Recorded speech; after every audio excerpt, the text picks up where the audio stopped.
আমার 18 হয়েছে গত জুলাই মাসের 10 তারিখ। গত জুলাই মাসের 10 তারিখ।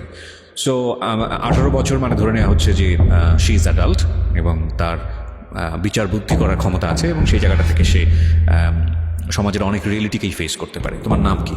আমার নাম সুভা আক্তার। সুভা আক্তার, এবং এটা তোমার অরিজিনাল নাম না, আমরা শুরু দিয়ে বলে নিয়েছি। এটা এই কারণেই বলছি যে সুভা এবং ওর ভয়েস এই দুটো যদি অন্য কারোর সঙ্গে মিলে যায় সেটা অবশ্যই আমি বারবার বলবো যে this is not real thing, কারণ আজকের স্টোরিটা অনেক সেন্সিটিভ এবং এই দুটোই এখানে পরিবর্তন করা হয়েছে। সো ওর রিয়েল পরিচয় সব কিছুই আমরা গোপন রাখছি। অ্যান্ড মোস্ট ইন্টারেস্টিংলি ওর কিছু স্ন্যাপ মানে ছবি আমরা আমাদের ইউটিউবে দেবো, এছাড়া তেমন করে কোথাও আসবে না। আমাদের ইউটিউবের ঠিকানা হচ্ছে www.youtube.com/dfm904। আমি আবারও বলছি www.youtube.com/dfm904। ঢাকা FM 90.4 নামে চ্যানেলটি আছে, ওখানে গিয়ে আপনি অবশ্যই সাবস্ক্রাইব করে নোটিফিকেশন অন করে রাখুন। আমরা অনুষ্ঠান চলাকালীন সময় যে কোনো সময় পুরো অনুষ্ঠানটি ওখানে আপলোড করব। ওকে, এবং সেখানে আমাদের সুভার কিছু ছবি ওখানে থাকবে। জন্ম জেলা কোথায় তোমার? আমার ঢাকাতেই। ঢাকাতেই তুমি জন্ম হয়েছো, এখানেই বড় হয়েছে? হ্যাঁ। ওকে, ঠিক আছে, শুরু করো। তুমি কেন ফিল করলা, তার আগে বলো তো, আমি তোমার স্টোরিটা কিছুটা জানি। কেন ফিল করলা যে এই ধরনের গল্প তুমি সিক্রেটসে এসে বলবা? আমি এই কারণে বলতে চাচ্ছি যে আমাদের সমাজে এমন অনেক মেয়ে আছে যাদের পরিবারে এরকম অনেক ঘটনা ঘটছে, কিন্তু সবাই কিন্তু বলতে পারছে না। রাইট। আবার অনেক সময় হ্যাঁ, আবার অনেক সময় হচ্ছে যে অনেকে জিনিসগুলো ফেস করে মেনে নিচ্ছে, আবার অনেকে খারাপ পথও বেছে নিচ্ছে। তো তার চেয়ে যদি কেউ আমার কথাটা শুনে নিজের বুদ্ধি খাটিয়ে যদি কোনো ভালো কিছু করে, অন্তত তার জীবনে কিছু পরিবর্তন আসতে পারে। সো তুমি এই পার্সপেক্টিভ থেকে এটা বলছো।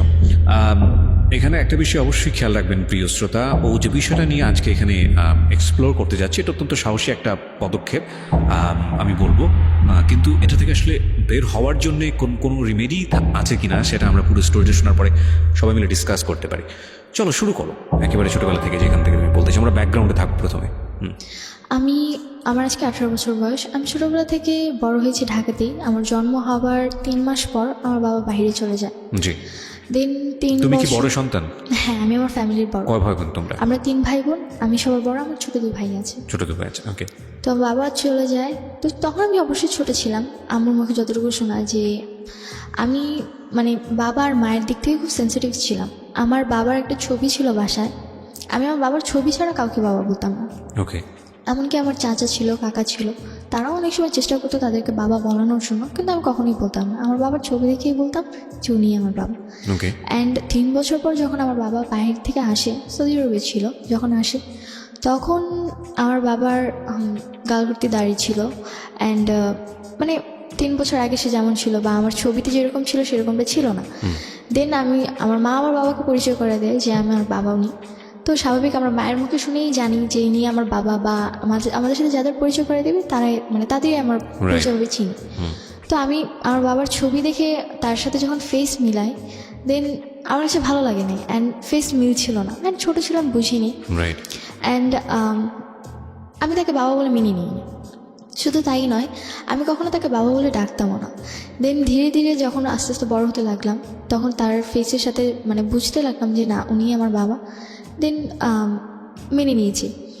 অ্যান্ড আমাদের ফ্যামিলিটা খুব ভালোই ছিল। আমি আমার ফ্যামিলির ব্যাপারে কখনোই কোনো কিছু জানতাম না। অ্যান্ড আমি এই ব্যাপারে কখনো কোনো কিছু জানার চেষ্টাও করতাম না। আমার এই ব্যাপারে কোনো আগ্রহ ছিল না, কজ ফ্যামিলিতে সবাই একজন আরেকজনের দায়িত্বে থাকে, কিন্তু তবুও কিন্তু একটা ব্যক্তিগত ব্যাপার বলতে কিছু থাকে। দেন আমাকে ছোটোবেলা থেকে আমি প্লে, নার্সারি, কেজি এগুলো আমি আমাদের এলাকার একটি স্কুলে পড়েছি। দেন পরবর্তীতে আমাকে আমার এলাকার বা ডালতন নার্সারি স্কুলে ভর্তি করানো হয়েছে। আমি ওখানে পড়াশোনা কন্টিনিউ চালিয়েছি। যখন আমার যখন আমি 7 উঠি, স্বাভাবিক বয়সের খাতিরে মানুষ কিন্তু ভুল করে। তো আমার আব্বু আম্মু আমার সাথে খুব খারাপ আচরণ করে। খারাপ আচরণ করে বলতে কি? খারাপ আচরণ বলতে আমার গায়ে হাত তুলে। কি ছিল ঘটনা? কেন গায়ে হাত তুলে? রিজনটা ছিল যে আমি কেন রিলেশন করছি। কি রিলেশনটা তুমি পড়লে কিভাবে? কি হয়েছে? পড়েছি, আমাকে প্রপোজ করে। ক্লাস 7 থাকতে কি প্রপোজ করে? 7 থাকতে আমার পাশের বাড়িতে ছিল একজন, ভাড়া থাকতো। তো সে আমাকে যখন প্রপোজ করে, তো আবেগের বশে তাকে আমি যখন অ্যাকসেপ্ট করি, তো আমাদের রিলেশনে যখন 14 দিন, তখন ফ্যামিলি জানতে পারে। একটু থামাচ্ছি আমি। সেটা হচ্ছে যে পাশের বাড়িতে যে ছিল, ও কোন ক্লাসে পড়তো? পড়াশোনা করতো না।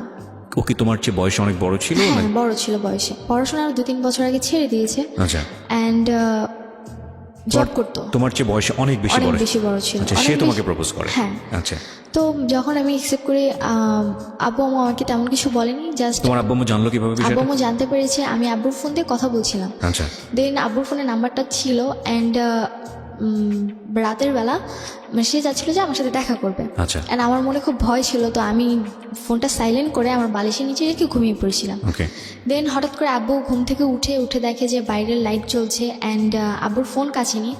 যখন সে আমার বালিশের নিচে ফোনটা দেখে, রিসিভ করে ফোন, তো আমি ওখান থেকে, আব্বু কোনো কথা বলে না, কিন্তু অপর সাইড থেকে কথা আসে যে তুমি আমার সাথে দেখা করবে আর তা নাহলে তোমার সাথে আমার ব্রেকআপ।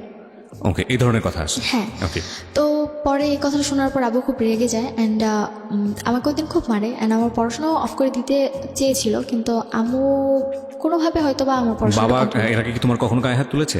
না, ওই ফার্স্টে। ওই ফার্স্ট টাইম তোমাকে কিভাবে বাবা এগুলো খেয়াল করবেন, কারণ this is a very important thing. বাবা তোমার কাছে অনেক প্রিয় এবং অনেক রেসপেক্টেড একটা জায়গায় ছিল কি?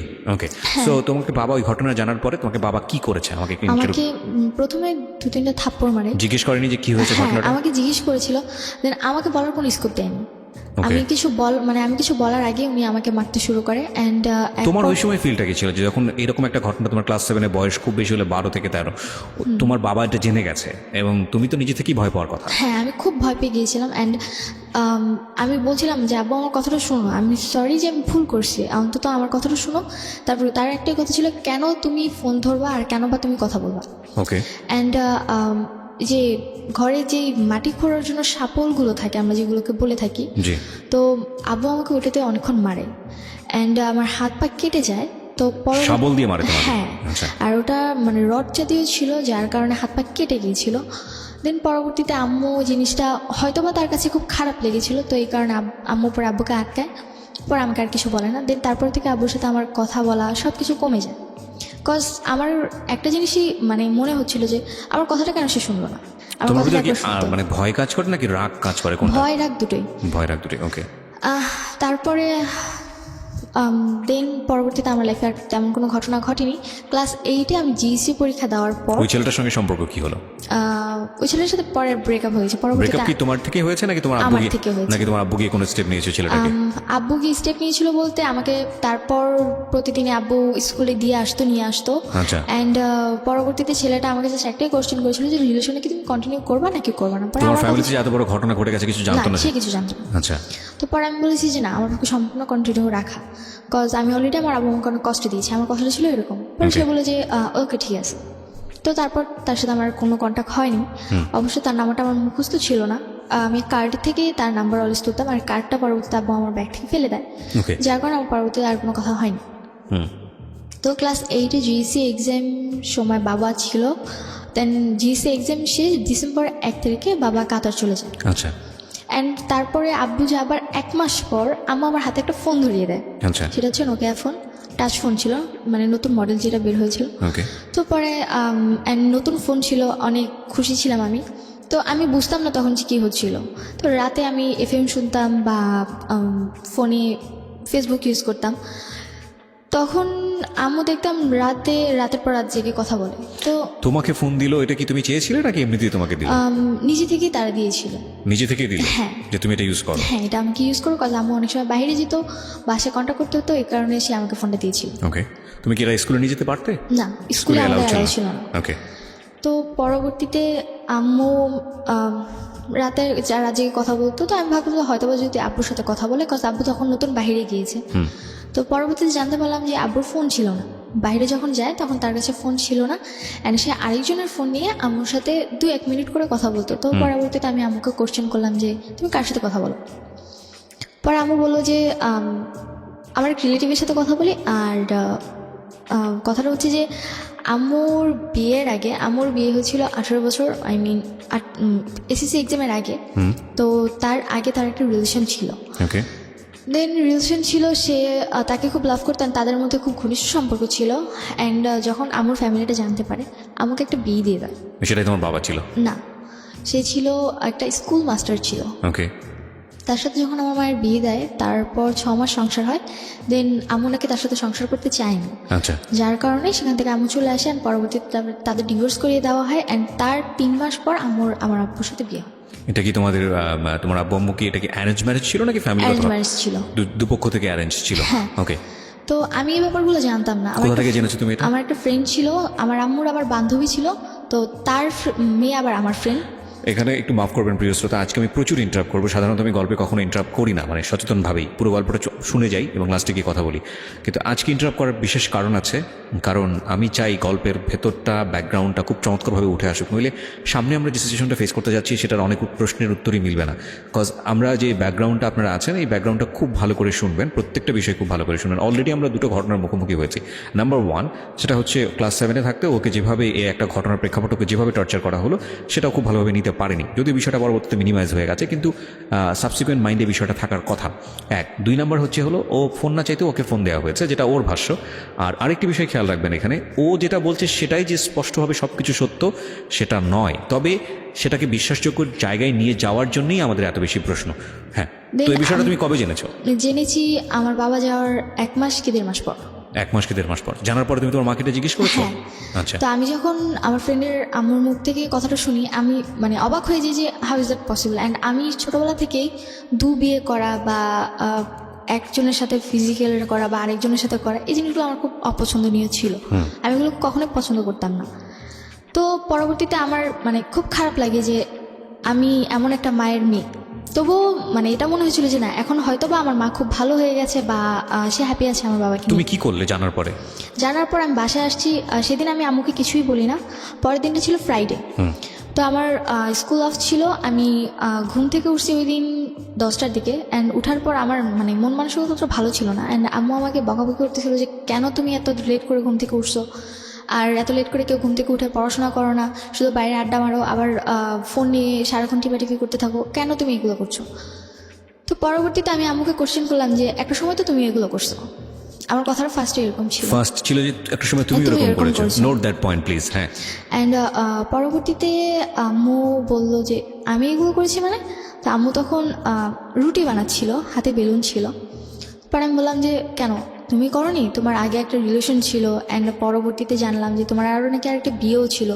তো আমি তোমার মেয়ে, আমি তোমার সাথে যেমন সব কিছু শেয়ার করি, তোমার উচিত আমার সাথে সব কিছু শেয়ার করা, কাজ আমরা বন্ধু।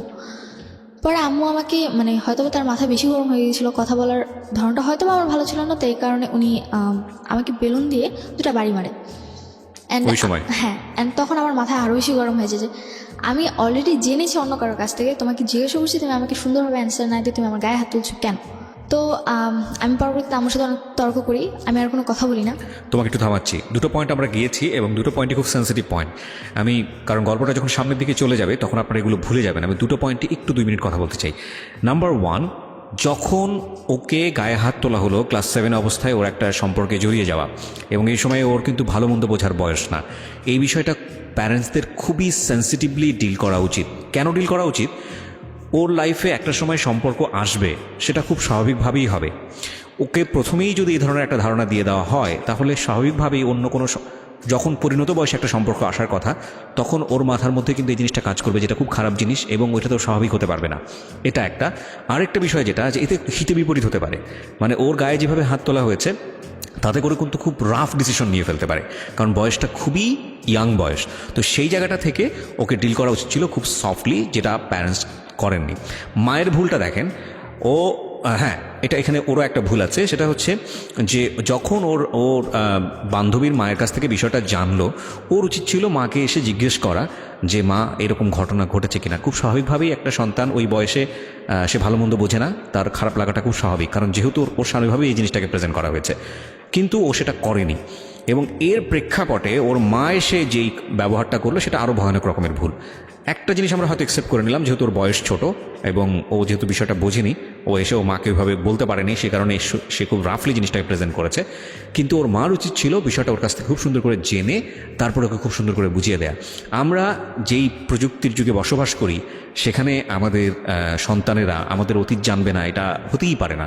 আমাদের অতীত তারা জানবেই। একটা সময় যদি আপনি ভুল করে থাকেন বা কোনো কোনো একটা বিপদের মধ্যে পড়ে থাকেন বা যাই কিছু করে থাকেন না কেন, এই প্রযুক্তির যুগে সব কিছু ডকুমেন্ট থেকে যায় এবং একটা সময় গিয়ে আপনার সন্তান সেটা জানবেই। সুতরাং সেটার জন্য আপনার একটু প্রিপেয়ার থাকা উচিত যে আপনি বিষয়টাকে কত সফটলি আপনি আপনার সন্তানকে খুব সুন্দর করে জিনিসটা বোঝাবেন, যাতে করে তার মানসিকভাবে কোনো ধরনের সে বিপর্যয়ের মুখে না পড়ে। হ্যাঁ বলো তারপর। তারপর থেকে আমার গায়ে হাত সাথে, তুললো? হ্যাঁ গায়ে হাত তুললো। পরে আমার সাথে আমার আর কোনো কথা বলি না, আমি রাগ করে আমার সাথে কথা বলি না। কিন্তু ওই প্রশ্নের উত্তর কি দিল তোমার মা, তুমি যখন আম্মু বললা এটা? প্রশ্নের পরবর্তীতে আম্মু আমাকে আর কিছু বলেনি, শুধু শুধু এইটুকুই গায়ে হাত বলেছে, তুললো, হ্যাঁ, কি হ্যাঁ বললো? গায়ে হাত তুলেছে। আর পরে এটাই বলেছে যে আমাদের ব্যাপারে তোমার না জানলেও চলবে। Oh this is a big mistake, big mistake. Okay. And এটা বলেছিল যে আমাদের ব্যাপারে তোমার না জানলেও চলবে, অ্যান্ড নিজের লাইফের ব্যাপারে ফোকাস দাও, তোমার ফ্যামিলির ব্যাপারে এত কিছু জানার প্রয়োজন নেই। তারপর আম্মুর সাথে আমার কথা হয়নি 2-3 দিন, অ্যান্ড তারপরে দেখি যে আম্মু একজনের সাথে কথা বলে অ্যান্ড বাইরে গিয়ে দেখা করে। তখন কি তুমি তোমার মার সঙ্গে স্বাভাবিক ছিলে, কথাবার্তা বলতে, নাকি স্বাভাবিক একদম বলতে চুপচাপ? নর্মালি ওরকম কথা হতো না, জাস্ট আচ্ছা। খেয়েছো কিনা বা খাওয়া কিনা বা স্কুলে যাবা কিনা। তোমার এরকম। কোনো ফ্রেন্ড ছিল ওই মুহূর্তে তাদের সাথে তুমি এই বিষয়গুলো শেয়ার করতে? না, আমার আসলে আমি ছোটবেলা থেকে আমি স্কুলে পড়তাম, কিন্তু আমার ছোটবেলার স্কুল লাইফটা ছিল সবচেয়ে খারাপ। কেন? কজ আমি স্কুল লাইফে আমি কখনো কোনো ফ্রেন্ড করতাম না। আচ্ছা। আমার নিজের কাছে খুব খারাপ লাগতো, কজ সবার ফ্যামিলি এত সুন্দর, অ্যান্ড আমি সবসময় একটা জিনিস চাইতাম যে আমার মা, সবার মায়েরা তাদের স্টুডেন্টসকে মানে বাচ্চাদেরকে নিতে আসে, আমি চাইতাম যে আমার আম্মু যেন আমাকে নিতে আসে। And যদিও যে বছরে যদি 2-1বারও সে আমাকে আনতে যেত, মানে তার চেয়ে মানে সেদিনটা মনে হতো যে আমার ঈদের মতো খুশি যে সে আমাকে নিতে আসছে। নিতে যেত না কেন, কোনো কারণ ছিল? নিতে যেত না, তখন আমার ছোট ভাই হয়েছিল, অ্যান্ড তার একটাই কথা ছিল যে তোমার ছোট ভাইকে বাসায় রাখতে হয়, দেখতে হয়।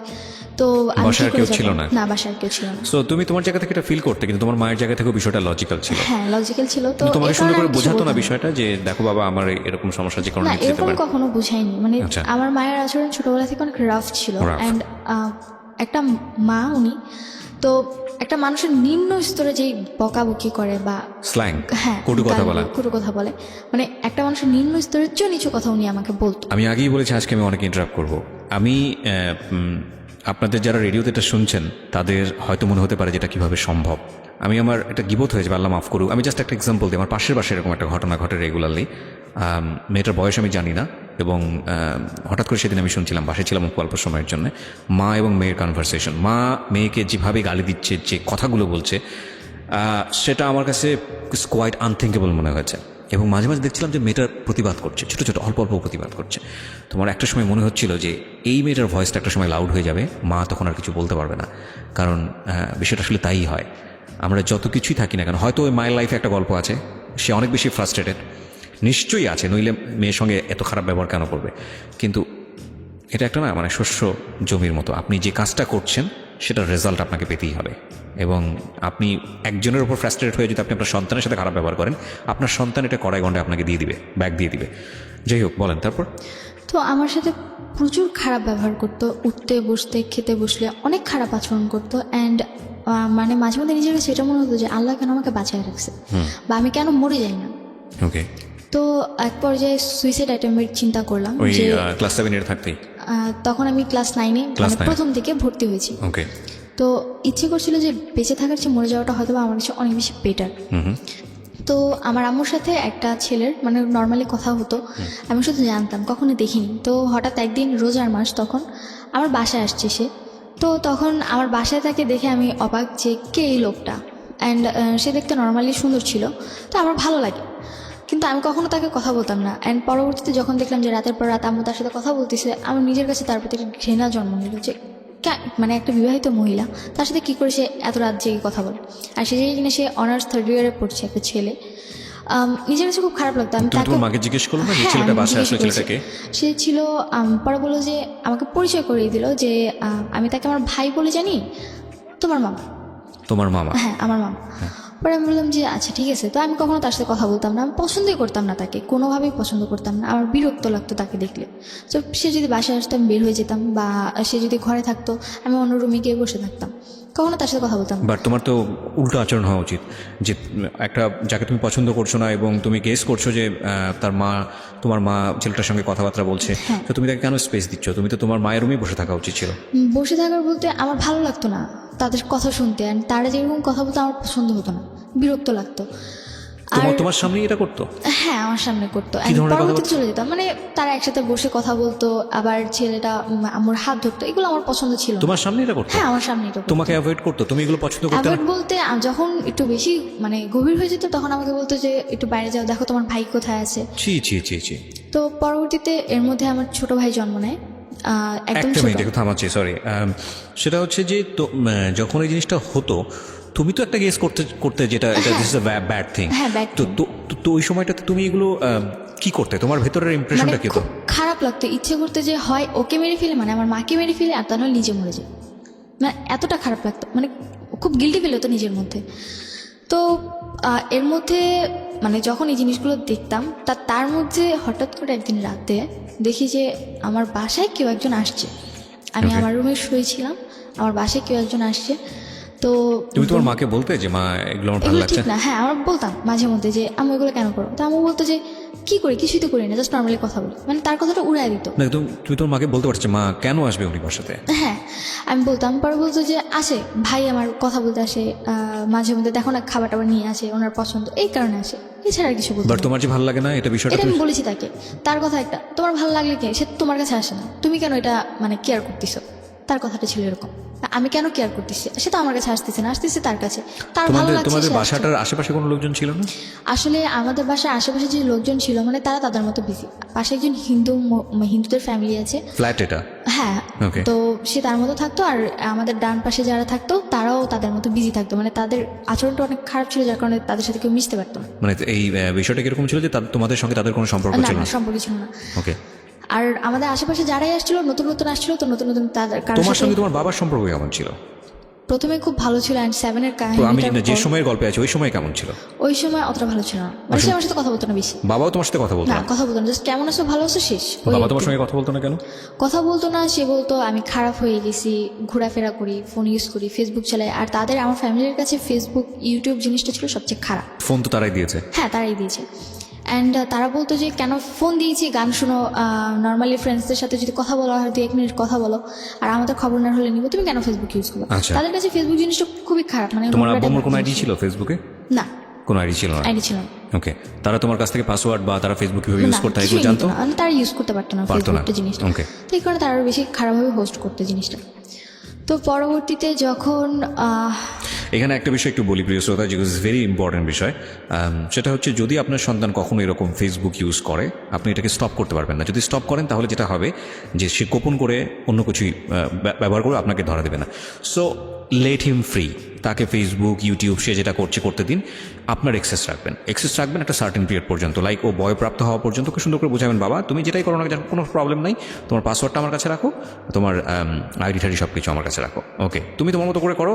আমি যদি কখনো ফিল করি যে তোমার এই আইডিতে বা তোমার আমার এটাতে মনিটর করার প্রয়োজন আছে তাহলে আমি এটা ঢুকে দেখবো যে তুমি কার সাথে কীভাবে কন্টিনিউ করছো, এটা তোমার সেফটির জন্য প্রয়োজন। বিকজ আমি যেহেতু তোমার চেয়ে অনেক বেশি এক্সপিরিয়েন্স এরিনাতে, আমি চাই না তুমি কোনো ভুল করো।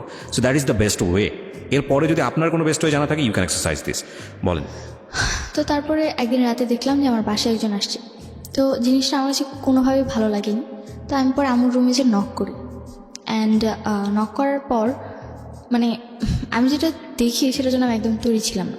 আর রাত কটার দিকে এটা ঘটনা? তখন রাত মেবি 1:30 কি 2টা বাজে। তখন তুমি ক্লাস 9-এ পড়ো? হ্যাঁ, তখন ক্লাস 9। 1:30-2টার সময় তুমি কি করছিলে?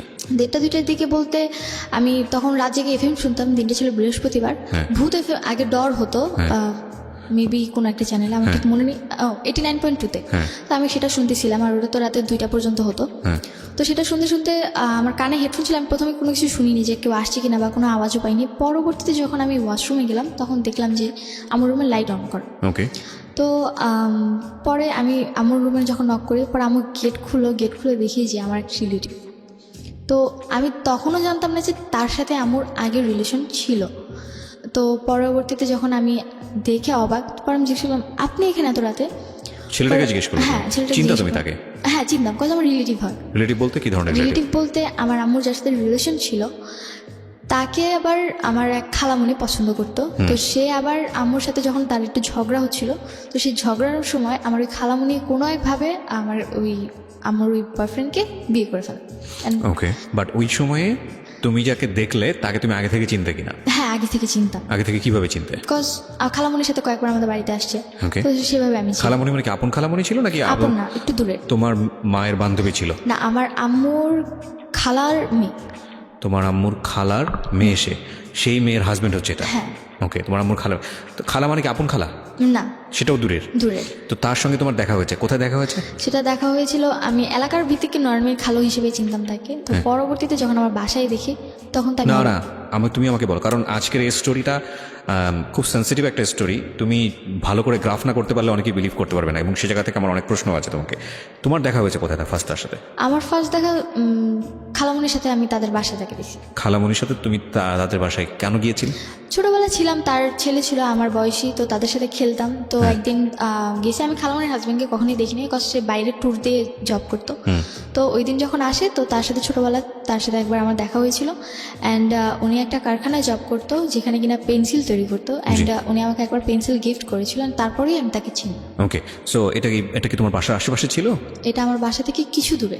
কিছু দূরে ছিল, মানে তোমরা যেখানে থাকতে তার সেখানে? 7 মিনিটের রাস্তা। ওকে, ফাইন। তারপর তো দেখার পর আমি অবাক। অ্যান্ড দেখলাম যে তার ড্রেস আপ চেঞ্জ, মানে একটা মানুষ ড্রেস আপ স্বাভাবিক, কারো বাসায় আসলে আমরা যেরকম ড্রেস আপ পরে আসতে দেখি, উনি সেরকম ছিল না। আমার বাবার ড্রেস আপ পরা ছিল। তোমার রুমে, তোমার মায়ের রুমে তোমার বাবার ড্রেস পরা? হ্যাঁ, আই মিন রাতে যা পরে ঘুমায় মানুষ, মানে নাইট ড্রেসটা। ওকে। তো পরবর্তীতে আমি যখন আস্ক করলাম, পরে মানে তোমার 2 ভাই কই ছিল? আমার 2 ভাই ঘুমোচ্ছিল তোমার মায়ের রুমেই? হ্যাঁ, আমার রুমে, আর আমি আলাদা রুমে। ওদের বয়স কত ছিল তখন? আমার বয়স, তোমার 2 ভাইয়ের বয়স? আমার 2 ভাইয়ের একজনের বয়স ছিল মেবি 4 বছরের মতো, আরেকজন একদমই ছোট, কি 6-7 মাস। তোমাদের রুম কটা ছিল বাসায়? বাসায় 3 রুম ছিল। বাসায় 3টা রুম ছিল, একটাতে তোমার মা থাকতো ভাইদেরকে নিয়ে, হ্যাঁ, একটাতে তুমি থাকতে, আরেক রুম খালি ছিল, এক রুম গেস্টের জন্য বা খালি ছিল। ওকে, হ্যাঁ। তো পরবর্তীতে যখন আমি দেখলাম, আমার মাথা প্রচণ্ড পরিমাণে গরম হয়ে যায়, কেন তিনি তার সাথে এত রাতে মিট করবে। ওকে। অ্যান্ড আমি আম্মুর সাথে খুব খারাপ আচরণ করি, ওই সময় তখনই তার সামনেই ঝগড়া করতে থাকি। অ্যান্ড পরবর্তীতে সে যখন এই জিনিসগুলো দেখে, চেঁচামেচি হতে থাকে, আশেপাশে মানুষও চলে আসতে পারে, এই ভয়ে উনি ড্রেস আপ চেঞ্জ করে চলে গেছে। ওই সময় বের হয়ে গেছে। বাই দ্য ওয়ে, তুমি যে বাসায় থাকতো, বাসার গেটম্যান ছিল না?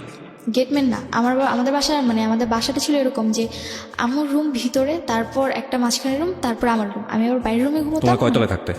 তালা বলতে আমাদের তালা সিস্টেম নেই, মানে একতলাই সবকিছু টিন সেট, মানে তালা সিস্টেম, একতলা, উপরে ছাদ। উপরে ছাদ, মানে পুরো বাসাটাই ছাদ ঢালাই করা একতলা বাসা। ওকে, বাসায় কোনো গেটম্যান ছিল না? ওকে। তো গেটে তালা দেওয়া সবকিছু আমি করতো। পরে যখন চলে গেছে, অ্যান্ড আমার কাছে খুব খারাপ লাগে। অ্যান্ড আমি কেন, মানে আমার খাওয়া আম্মুর নামে লেখা। এটা কি তোমার বাবা বানিয়েছে নাকি তোমার? আমার নানুর জমি ছিল, পরে আম্মুকে দিয়েছে। বাড়িটা তোমাদের? হ্যাঁ, আশেপাশে যে ভাড়া থাকে তাহলে তোমাদের ভাড়াটিয়া দ্বারা? আশেপাশে ভাড়া বলতে বাড়িটা আমাদের, আশেপাশে যারা থাকে তারাও তাদের মতো বাড়ি আনা। ওকে, ফাইন, ঠিক আছে, সিনারিওটা বুঝতে পারছি আমরা। তারপর? হ্যাঁ, তো আমার কাছে খুবই খারাপ লাগে। অ্যান্ড এই জিনিস, মানে আমি তার সাথে, আমার খালুর সাথে কেন খারাপ আচরণ করি, এর জন্য আমার গায়ে হাত তুলে। ওই সময় তখন ওনার সামনে করে নাকি যাওয়ার পরে? উনি যাওয়ার পরে, হ্যাঁ। তো প্রচুর গায়ে হাত তুলেন, আমি সহ্য করতে না পারি, লাস্ট মোমেন্টে আমি আমার মুখে ধাক্কা মারি যে তোমার লজ্জা করে না, এত রাতে একটা লোক নিয়ে এসে তুমি থাকতেছো, আবার তুমি আমার গায়ে হাত তুলতেছো। তো আম্মু যে এক ধরনের থাকে, মানে যে ডাল ঘুটটায় যে ইয়াটা থাকে, ডালঘুটনি, তো ওইটাতে আমার গায়ে হাত তুলে। অ্যান্ড আমার প্রচুর রাগ হয় যে কেন আমার গায়ে হাত তুলবে। তোমার ভাইরা কোথায় ছিল? আমার ভাইরা ঘুমোচ্ছিল তখনও ঘুমোচ্ছে? হ্যাঁ, তখনও ঘুমোচ্ছিল। তারপর যখন আমার গায়ে হাত তুলে, মানে আমি চিৎকার চেঁচামেচি করতেছিলাম, দেন আমার বড়, মানে আমার মেজো যে ভাইটা আছে, ও উঠে যায়। উঠে গিয়ে প্রচুর ভয় পেয়ে যায়, এত রাতে কি হচ্ছে। তো ও আবার খাটের কর্নারে চলে যায়। তো ও আবার আমার ছোট ভাইটাকে কোলে নিয়ে সাইডে গিয়ে বসে থাকে। ছোটজন তো ছোট ছিল, ওকে কোলে নিয়ে বসেছিল সাইডে। অ্যান্ড আমার সাথে খুবই খারাপ আচরণ। অ্যান্ড আম্মু আমাকে মারতে এক পর্যায়ে আমার জামা ছিঁড়ে ফেলে। জামা ছিঁড়ে আমাকে ঘর থেকে বের করে দেয়, যে বাড়িতে তোর থাকার দরকার নেই, যে মেয়ে কিনা মাকে বুঝবে না, মার প্রবলেম বুঝবে না, সেই মেয়ের এই বাড়িতে থাকার দরকার নেই, তুই বাসা থেকে বেরোচ্ছে। একদিকে আমার জামা ছিঁড়ে গেছে, খুবই খারাপ অবস্থা। আমি এত রাতে কী করে আমাকে বাসা থেকে বের করে দেয়, আমার আরও খারাপ লাগে। আর আমি বাইরে কান্না করতে থাকি। পরে 6টার দিকে ভোর, তখন আমাকে ঘরে ঢুকায়। কটার সময় বের করতে তোমাকে? আমাকে বের করে দেয় তখন মেবি 2:30 বাজে, 2:30 কি 3টার দিকে। ওই 3টার সময় বের করে দিলে তুমি কোথায় ছিলে? বাইরে, গেটের বাইরে দাঁড়িয়েছিলাম। দাঁড়িয়েছিলে মানে 3 ঘন্টা তুমি ওখানে দাঁড়িয়েছিলে? হ্যাঁ, ওখানে দাঁড়িয়েছিলাম। অ্যান্ড এর মধ্যে আশেপাশে কোনো লোকজন ছিল না? আশেপাশে ভোরবেলা এত রাত্রে কেউ থাকে না। তো আমি বাইরে আমাদের যে পিড়াটা ছিল ওখানে বসেছিলাম আমি। তো আম্মু সারা রাত আমাকে, মানে কোনো কথাও বলে না, অ্যান্ড রুমের ভিতরে থাকে। পরে আমাকে 6টার দিকে ঘরে ঢুকায়। ঘরে ঢুকানোর পর আমি আম্মুর সাথে আর কোনো কথাই বলি না, একদমই কোনো কথা বলি না, আমি আমার রুমে চলে যাই। তো Can you imagine the situation? Who is right, who is wrong? That is not my point. Point is, বাসায় এরকম একটা ঘটনা ঘটেছে, আমি এই মেয়েটার কথা চিন্তা করছি, আমি বলছি না তার মা রাইট অর রং, আপনারা আপনাদের জায়গা থেকে চিন্তা করবেন। এই মেয়েটা 3টা পর্যন্ত ক্লাস 9-এ পড়ুয়া একটা মেয়ে, যখন অ্যাডোলেসেন্স পিরিয়ড চলে একটা মানুষের, অ্যাডোলেসেন্স পিরিয়ড একটু মারাত্মক বয়সন্ধিকাল, খুবই সেন্সিটিভ একটা টাইম ব্যক্তিত্ব বিকাশের জন্য। এই মেয়েটাকে রাত 3টার সময় বাসা থেকে বের করে দেওয়া হয়েছে এবং সে গেটে 3 ঘন্টা ওখানে বসেছিল। তারপরে বাসায় ঢুকলে ওই বাসাটা তার কাছে কি পিসফুল মনে হবে না জাহান্নাম মনে হবে, এটা আপনি একটু ফিল করার চেষ্টা করেন। ওকে, তারপর যখন ঘরে ঢুকি তো আমি আম্মুর সাথে আর কোনো কথা বলি না। তো পরের দিন আম্মু সকালবেলা মানে নাস্তা বানায় খাওয়া দাওয়া করে চলে যায়, মানে আম্মুর রুমে তালা মেরে চলে যায়। তো আমি ঘুম থেকে উঠি 11টার দিকে, উঠে দেখি যে আম্মুর রুম তালা মারা। অ্যান্ড আমি আমার রুমে, আমার জামা কিন্তু অলরেডি ছিঁড়ে আছে অ্যান্ড চেঞ্জও করতে পারিনি আমি। আম্মু আমাকে যে গেট খুলে দিয়েছিল। হ্যাঁ, স্কুল ছিল, স্কুলে যাওয়া হয়নি। তো আমার চেঞ্জ করতে আমি আমার রুমেও যেতে পারিনি। আমার রুমে আমার ড্রেস আপ যা ছিল, তো আমি আমার রুমে জাস্ট শুয়েছিলাম। কি করবো কিছু বুঝতে পারতেছিলাম না। তার উপর রাতে এত কাহিনী গেছে, খুব ক্ষুধাও লাগছে আমার তখন। তো তখন এই জিনিস মানে কান্না করছিলাম, চিন্তা করছিলাম যে কেন আমি এই ফ্যামিলিতে জন্ম নিয়েছি, আমি কেন মরে যাই। তো পরবর্তীতে আম্মুর সাথে ওই যে কথা বলতো, তা আম্মু তাকে নিয়ে আমার বাসায় আসে। ওই যে ছেলেটার সঙ্গে কথা বলতো সেই ছেলেটা তোমাদের বাসায়, সেই ছেলেটার নাম কি ছিল? ওই ছেলেটার নাম ছিল রাসেল। ওকে। তো ছেলেটার নাম ছিল রাসেল অ্যান্ড ও আম্মুর সাথে বাসায় আসে। অ্যান্ড আসার পর পরবর্তীতে যখন আম্মু তাকে সব কিছু বলে, অ্যান্ড বলার পর আমার ছোট 2 ভাইকে আমার নানু বাসায় রেখে আম্মু তাকে নিয়ে আমার বাসায় আসে। ওকে। অ্যান্ড আসার পর তাকে বলে যে তুমি যা মেয়েকে বুঝাও। রাসেলকে বলে হ্যাঁ, রাসেলকে নিয়ে মেয়েকে বুঝাও। তো আমি তো নর্মালি তাকে দেখতে পারতাম না, সহ্য করতে পারতাম না, বিরক্ত লাগতো তার আমার প্রতি। তো তারপর সে বলে যে কি হয়েছে তোমার, কেন তুমি আমার সাথে এরকম খারাপ আচরণ করতেছো। সে আমার রুমে আসার আগে একটা ড্রেস নিয়ে আসে, তো আমি পরে চেঞ্জ করি, তারপর তার সাথে কথা বলি। অ্যান্ড সে আমাকে এমন কিছু জিনিস বুঝায় যে না, তারপর থেকে তার সাথে আমার একটু ভালো লাগা শুরু। তুমি ড্রেস চেঞ্জ করো মানে তার সামনে তুমি ড্রেস চেঞ্জ করো? না, তার সামনে করিনি। সে আমাকে দরজার ফাঁক দিয়ে ড্রেস দিচ্ছে, আমি নিয়ে চেঞ্জ করেছি, তারপর তার সাথে কথা বলেছি। ওকে, মানে তোমার অবস্থা এমন ছিল যে তুমি তোমার ড্রেসটা এমনভাবে ছিঁড়েছিল যে তোটা মানুষের সামনে যেতে পারবো না। ওকে। তো পরবর্তীতে আম্মু মেবি তাকে অনেক কিছু বলে। সে কি বলে? সে এসে বলে যে দেখো মানুষের লাইফে অনেক ভুল হয়ে থাকে অ্যান্ড তুমি কিছু মনে করো না, তোমার আম্মু যা করছে ভুলে যাও, আর এরপর থেকে কখনো করবে না, তুমি তোমার আম্মুর সাথে নর্মাল হয়ে যাও। ওকে, মানে সে অ্যাপোলজি করে তোমার আম্মুর প্রেক্ষাপটে? হ্যাঁ। তো পরে আমি বললাম যে সে কেন এগুলো করতেছে, আমার তো ভালো লাগে না, অ্যান্ড আমি তো পড়াশোনা করতেছি, সে কেন এগুলো বুঝে না, আমিও তো খারাপ হয়ে যেতে পারি তার এই জিনিসগুলো দেখে। পরে সে বললো যে কেন, তুমি তো বুঝো তাই না, তুমি তো একেবারেও বাচ্চা না, তোমার অলরেডি 13-14 বছর বয়স, তো বুঝো যেহেতু তুমি খারাপ হবে না, এটা আমার তোমার প্রতি বিশ্বাস। আর আমি এটা মনে করি যে তোমার আম্মু যা করছে এরপর থেকে আর কখনো করবে না। সে আমাকে গ্যারান্টি দেয় যে আর কখনো করবে না। তো হয়তো বা সে আম্মুকে বুঝায় যে না, আমি অনেক আপসেট আছি বা অনেক খারাপ মোমেন্টস আছি, তো এই কারণে সে বলে যে বাইরে ঘুরতে নিয়ে যাবে। তো তার 2-3 দিন পর, 2-3 দিন আম্মুর সাথে আমার তেমন একটা কথা হয় না, জাস্ট নর্মালি আম্মু মাঝে মধ্যে যদি জিজ্ঞাসা করে যে যা হয়েছে ভুলে যাও, তো জাস্ট খাওয়া দাওয়া এইটুকুই। ও, এগুলো বলে যে যা হয়েছে ভুলে যাও, মানে এক ধরনের ছোটখাটো অ্যাপোলজি তার পক্ষ থেকে ছিল। ওকে, এবং তুমি বুঝতে পারছিলে যে মা খুব খারাপ একটা কাজ করেছে? হ্যাঁ, খারাপ কাজ করেছে, আর যেহেতু সে বলেছে ভুলে যাও, তো আমি ভাবলাম যে হয়তো বা ভুলে যাওয়াটাই বেটার। এই জিনিসগুলো যত বড় করবো আরো বড় হবে। তো তারপরে তুমি এই রাসেল ছেলেটাকেও তো তুমি বলতে পারতে যে তুমি রাসেল ছেলেটার সঙ্গে মেশা বন্ধ করে দাও। হ্যাঁ, আমি তাকে মানে তার সাথে আমার এরকম কোনো কথা হতো না। আচ্ছা, মানে মার সঙ্গে তুমি এত ইজি ছিল না? এত ইজি ছিলাম না। তো বাবাকে ওই সময়টাতে কি, ওই ঘটনার পর কি বাবাকে জানাচ্ছিল? পর আমার মায়ের সাথে বাবার কথা হয়, অ্যান্ড আমার মা আমার বাবাকে আমাকে এমনভাবে উপস্থাপনা করে যে আমি 4-5টা ছেলের সাথে রিলেশন করতেছি, আমি তাদের সাথে ঘুরতে যেতে যাচ্ছি, বাইরে যেতে যাচ্ছি, আমাকে দিচ্ছে না, এই কারণে আমি আম্মুর সাথে খারাপ আচরণ করতেছি, অ্যান্ড তার গায়ে হাত তুলছি। আমার বাবার কাছে আমার উপস্থাপনাটা ছিল এরকম। ওকে, এটা তুমি পরবর্তীতে গিয়ে জেনেছো? এটা আমি পরবর্তীতে জেনেছি। ফাইন, আমি স্টেপ বাই স্টেপ যাই। তারপর কি হলো? তো তারপর 2-3 দিন পর আমাকে চিড়িয়াখানা ঘুরতে নিয়ে যায়। হ্যাঁ, রাসেল, আমার আম্মু, আমি, আমার ছোট 2 ভাই, তো আমরা সবাই মিলে ঘুরতে যাই। অ্যান্ড ওই দিন যাওয়ার পর আমি আমার আম্মুর সাথে অনেকটা ফ্রি হই, যে না ওই দিন তার আচরণটা অনেক ভালো ছিল, আমার কাছে খুব ভালো লাগে। অ্যান্ড আমি কখনো আমার আম্মুর কান্না সহ্য করি, যাই হোক আমার আম্মু যদি একবার কান্না করে তারপর আমার আর কিছু দরকার নেই। তো পরে রাসেলের সাথে ঘুরতে যাই, অ্যান্ড ওইখানে দেখি যে রাসেল আমাদের ফুল ফ্যামিলিকে খুব ভালোভাবে হোস্ট করতেছে, আই মিন টেক কেয়ার করতেছে, জিনিসটা আমার খুব ভালো লাগে। অ্যান্ড আমার টেক কেয়ারটা খুব বেশি করতেছে। এই ধরনের ব্যাপার কি তুমি তোমার বাবার কাছে কখনো পেয়েছো, যে লাইক তোমার বাবা তোমাদের কোথাও নিয়ে যাও? কখনো কোথাও নিয়ে যাই না আমাদেরকে।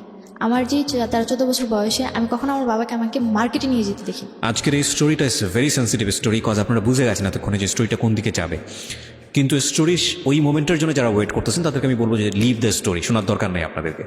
কজ আজকের স্টোরির লেসনটা একটা মেয়ের বড় হয়ে ওঠা, মেয়ের জায়গাটা একটা ছেলেও হতে পারে, তার বড় হয়ে ওঠা এবং অত্যন্ত গোপনীয় একটা সামাজিক টানাপোড়েন বা ফ্যামিলিগত একটা টানাপোড়েন, সেই জায়গাটাকে তার ব্যক্তিত্ব বিকাশ, সব কিছু মিলিয়ে এটা খুব টাফ অ্যান্ড ভেরি সেন্সিটিভ একটা স্টোরি।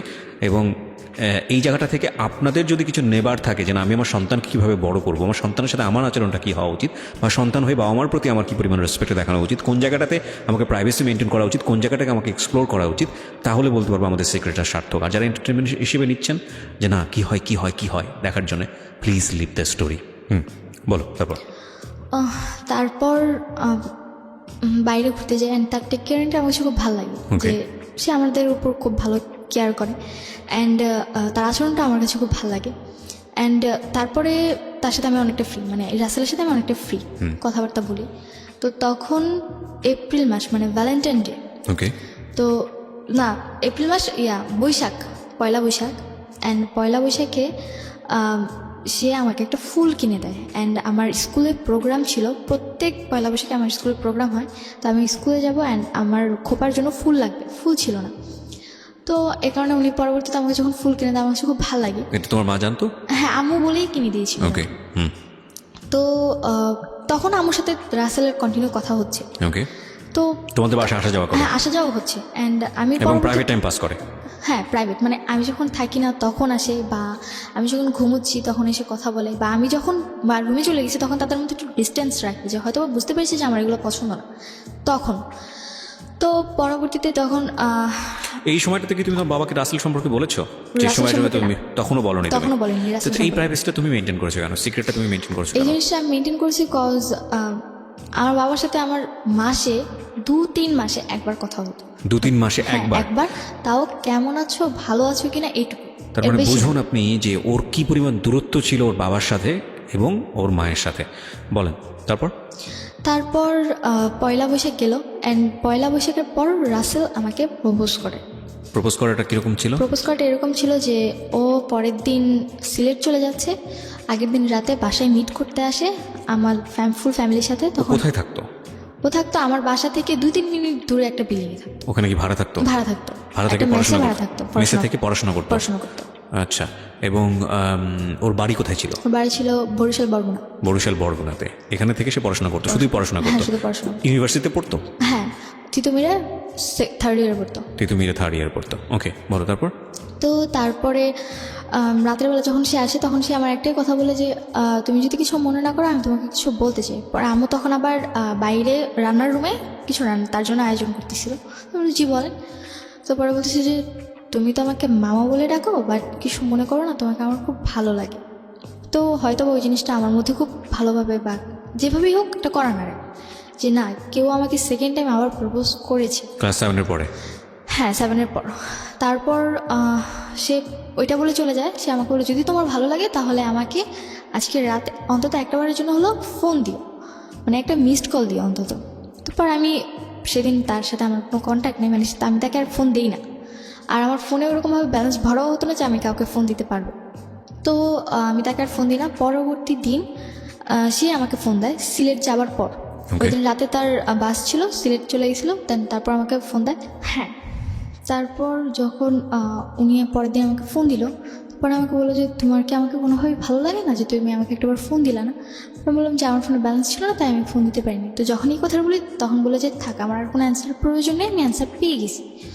পরে তার সাথে আমার কন্টিনিউ কথা বলা। তো পরবর্তী দিন থেকে আম্মুর ফোনে দেখি যে যেহেতু আমি রাসেলের সাথে কথা বলছি, তার মানে আমার আম্মুর ফোন যদি ওয়েটিংয়ে থাকে বা কথা বলে, সে আরেকজনের সাথে কথা বলছে। তো পরে আমি রাসেলকে কোশ্চেন করলাম যে আপনি কেন আম্মুর সাথে কথা বলতে? পরে সে বললো যে আমি তো জাস্ট আপা হিসেবে তার সাথে কথা বলতাম নর্মালি, এছাড়া আর কিছুই না। আর আমি আমার লাইফের ব্যাপারে বা আমার ফ্যামিলি মেম্বারের ব্যাপারে কথা বলতাম, আদার্স কিছু না। বললাম যে তাহলে যে আপনি হাতটা ধরতেন এগুলো, বলছে এগুলো তো জাস্ট বোন হিসেবে আমি তার হাত ধরতাম। এটা কি মানে ভালো লাগা বা প্রপোজিং এর একদম প্রিলিমিনারি পর্যায়ে তখনই কি তুমি জিজ্ঞেস করলে এটা এই বিষয়গুলো, নাকি তার আগে জিজ্ঞেস করে? না, আগে তো না, পরে মানে তোমাকে ভালো লাগার করার পরে? হ্যাঁ, ভালো লাগা প্রপোজ করার পর। তো যখন এই কথাগুলো বলি তো প্রত্যেকটা কথারই মানে এমন একটা অ্যান্সার ছিল যে না, মানে সে এগুলোর ব্যাপারে কোনোভাবেই ইনভলভ না। তো তখন রাসেল সিলেটে, তো আমি তো বাড়িতে।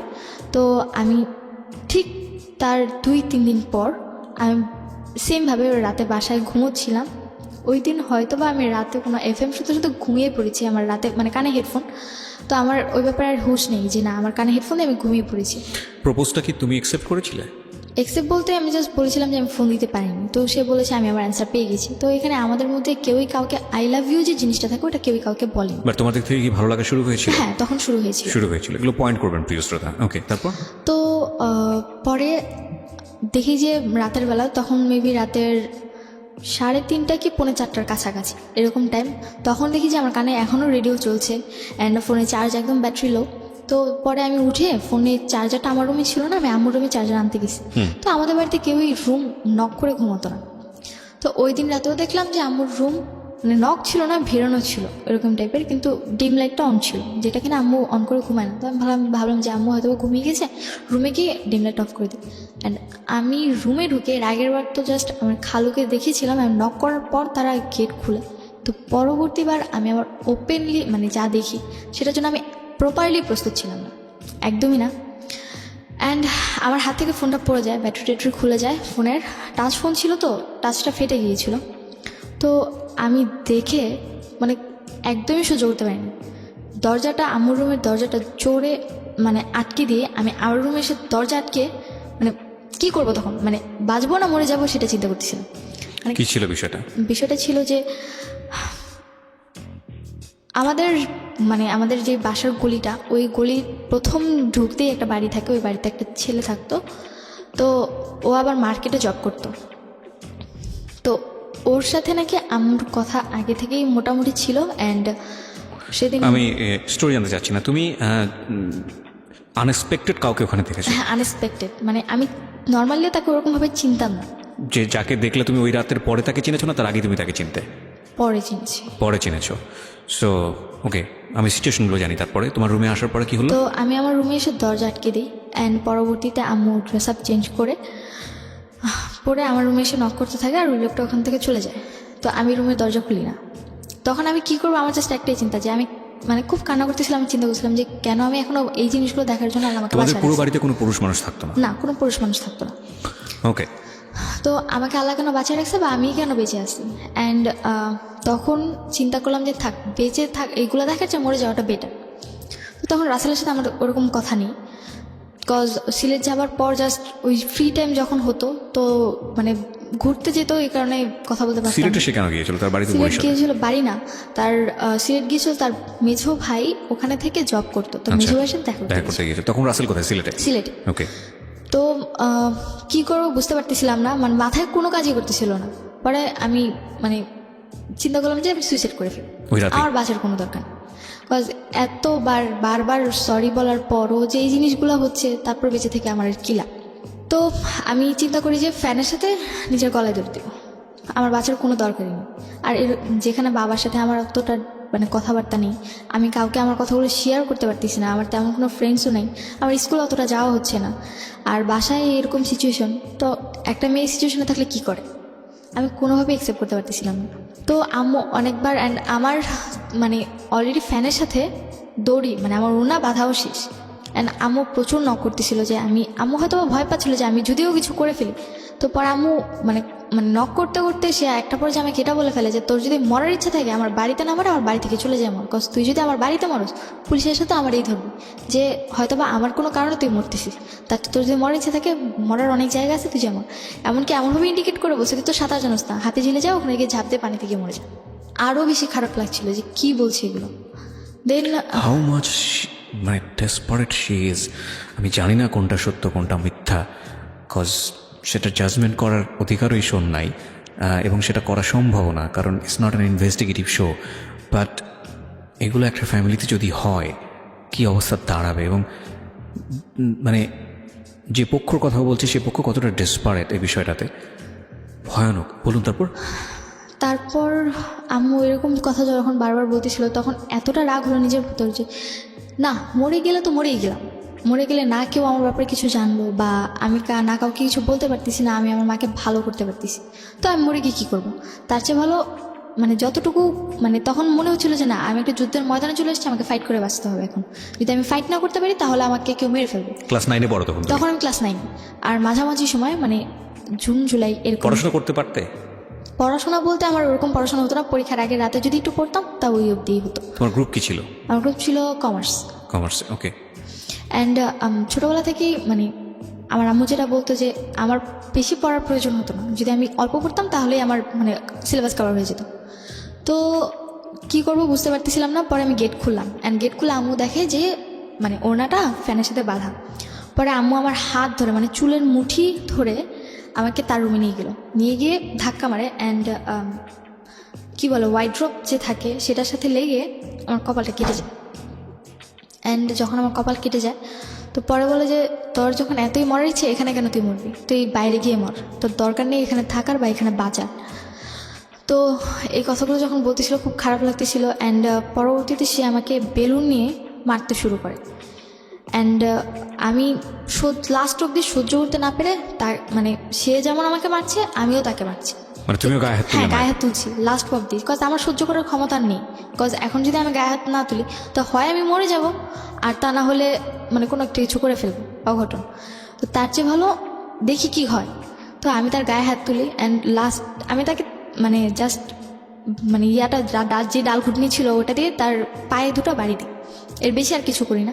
অ্যান্ড এই জিনিসটা সহ্য করতে পারে না। ওই রাতে আমার মামাদেরকে, আমার খালামুনিকে, আমার নানুকে ফোন করে আম্মু ডাকায় আনে যে দেখো তোমাদের মেয়েগুলো কী করতেছে।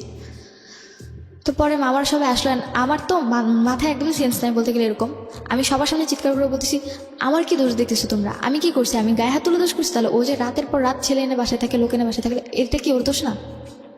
তুই তো গাড়ি করছিলি? হ্যাঁ, তুই তো করে বলছি। তো পরে মামারা বলতেছিল যে এই মেয়ে তো পুরো খারাপ হয়ে গেছে, এর তো মানে মামাদের কথা এরকম ছিল যে আমি পুরোপুরি খারাপ হয়ে গেছি। অ্যান্ড মায়ের নামে আজে বাজে কথা বলতেছি, সে যাই অন্যায় করুক না কেন সে আমার মা। কিন্তু আমার মাথায় তো ওটা নেই যে না সে আমার মা, সে কেন অন্যায় করছে, আমার কথা এটা কেন করবে, এইটুকু আমার মাথায় ছিল। অ্যান্ড মামারা আমার সাথে প্রচুর খারাপ আচরণ করতেছিল। মানে তুমি যেগুলো বলছো সেগুলোকে তারা একদমই বিশ্বাস করতেছে না। অ্যান্ড পরবর্তীতে মামারা বলতেছে যে তুই কোনো কথা বলিস না, ওরে মানে পুলিশদের ধরে দে। মানে আমার এক বড় মামা ছিল যে সে বলতেছিল যে ওকে পুলিশদের ধরা দে, বল যে মাকে খুন করতে গেছে, পুলিশদের ধরা দিলে দেখবি এমনি জেলের ভাতকে ঠিক হয়ে যাবে।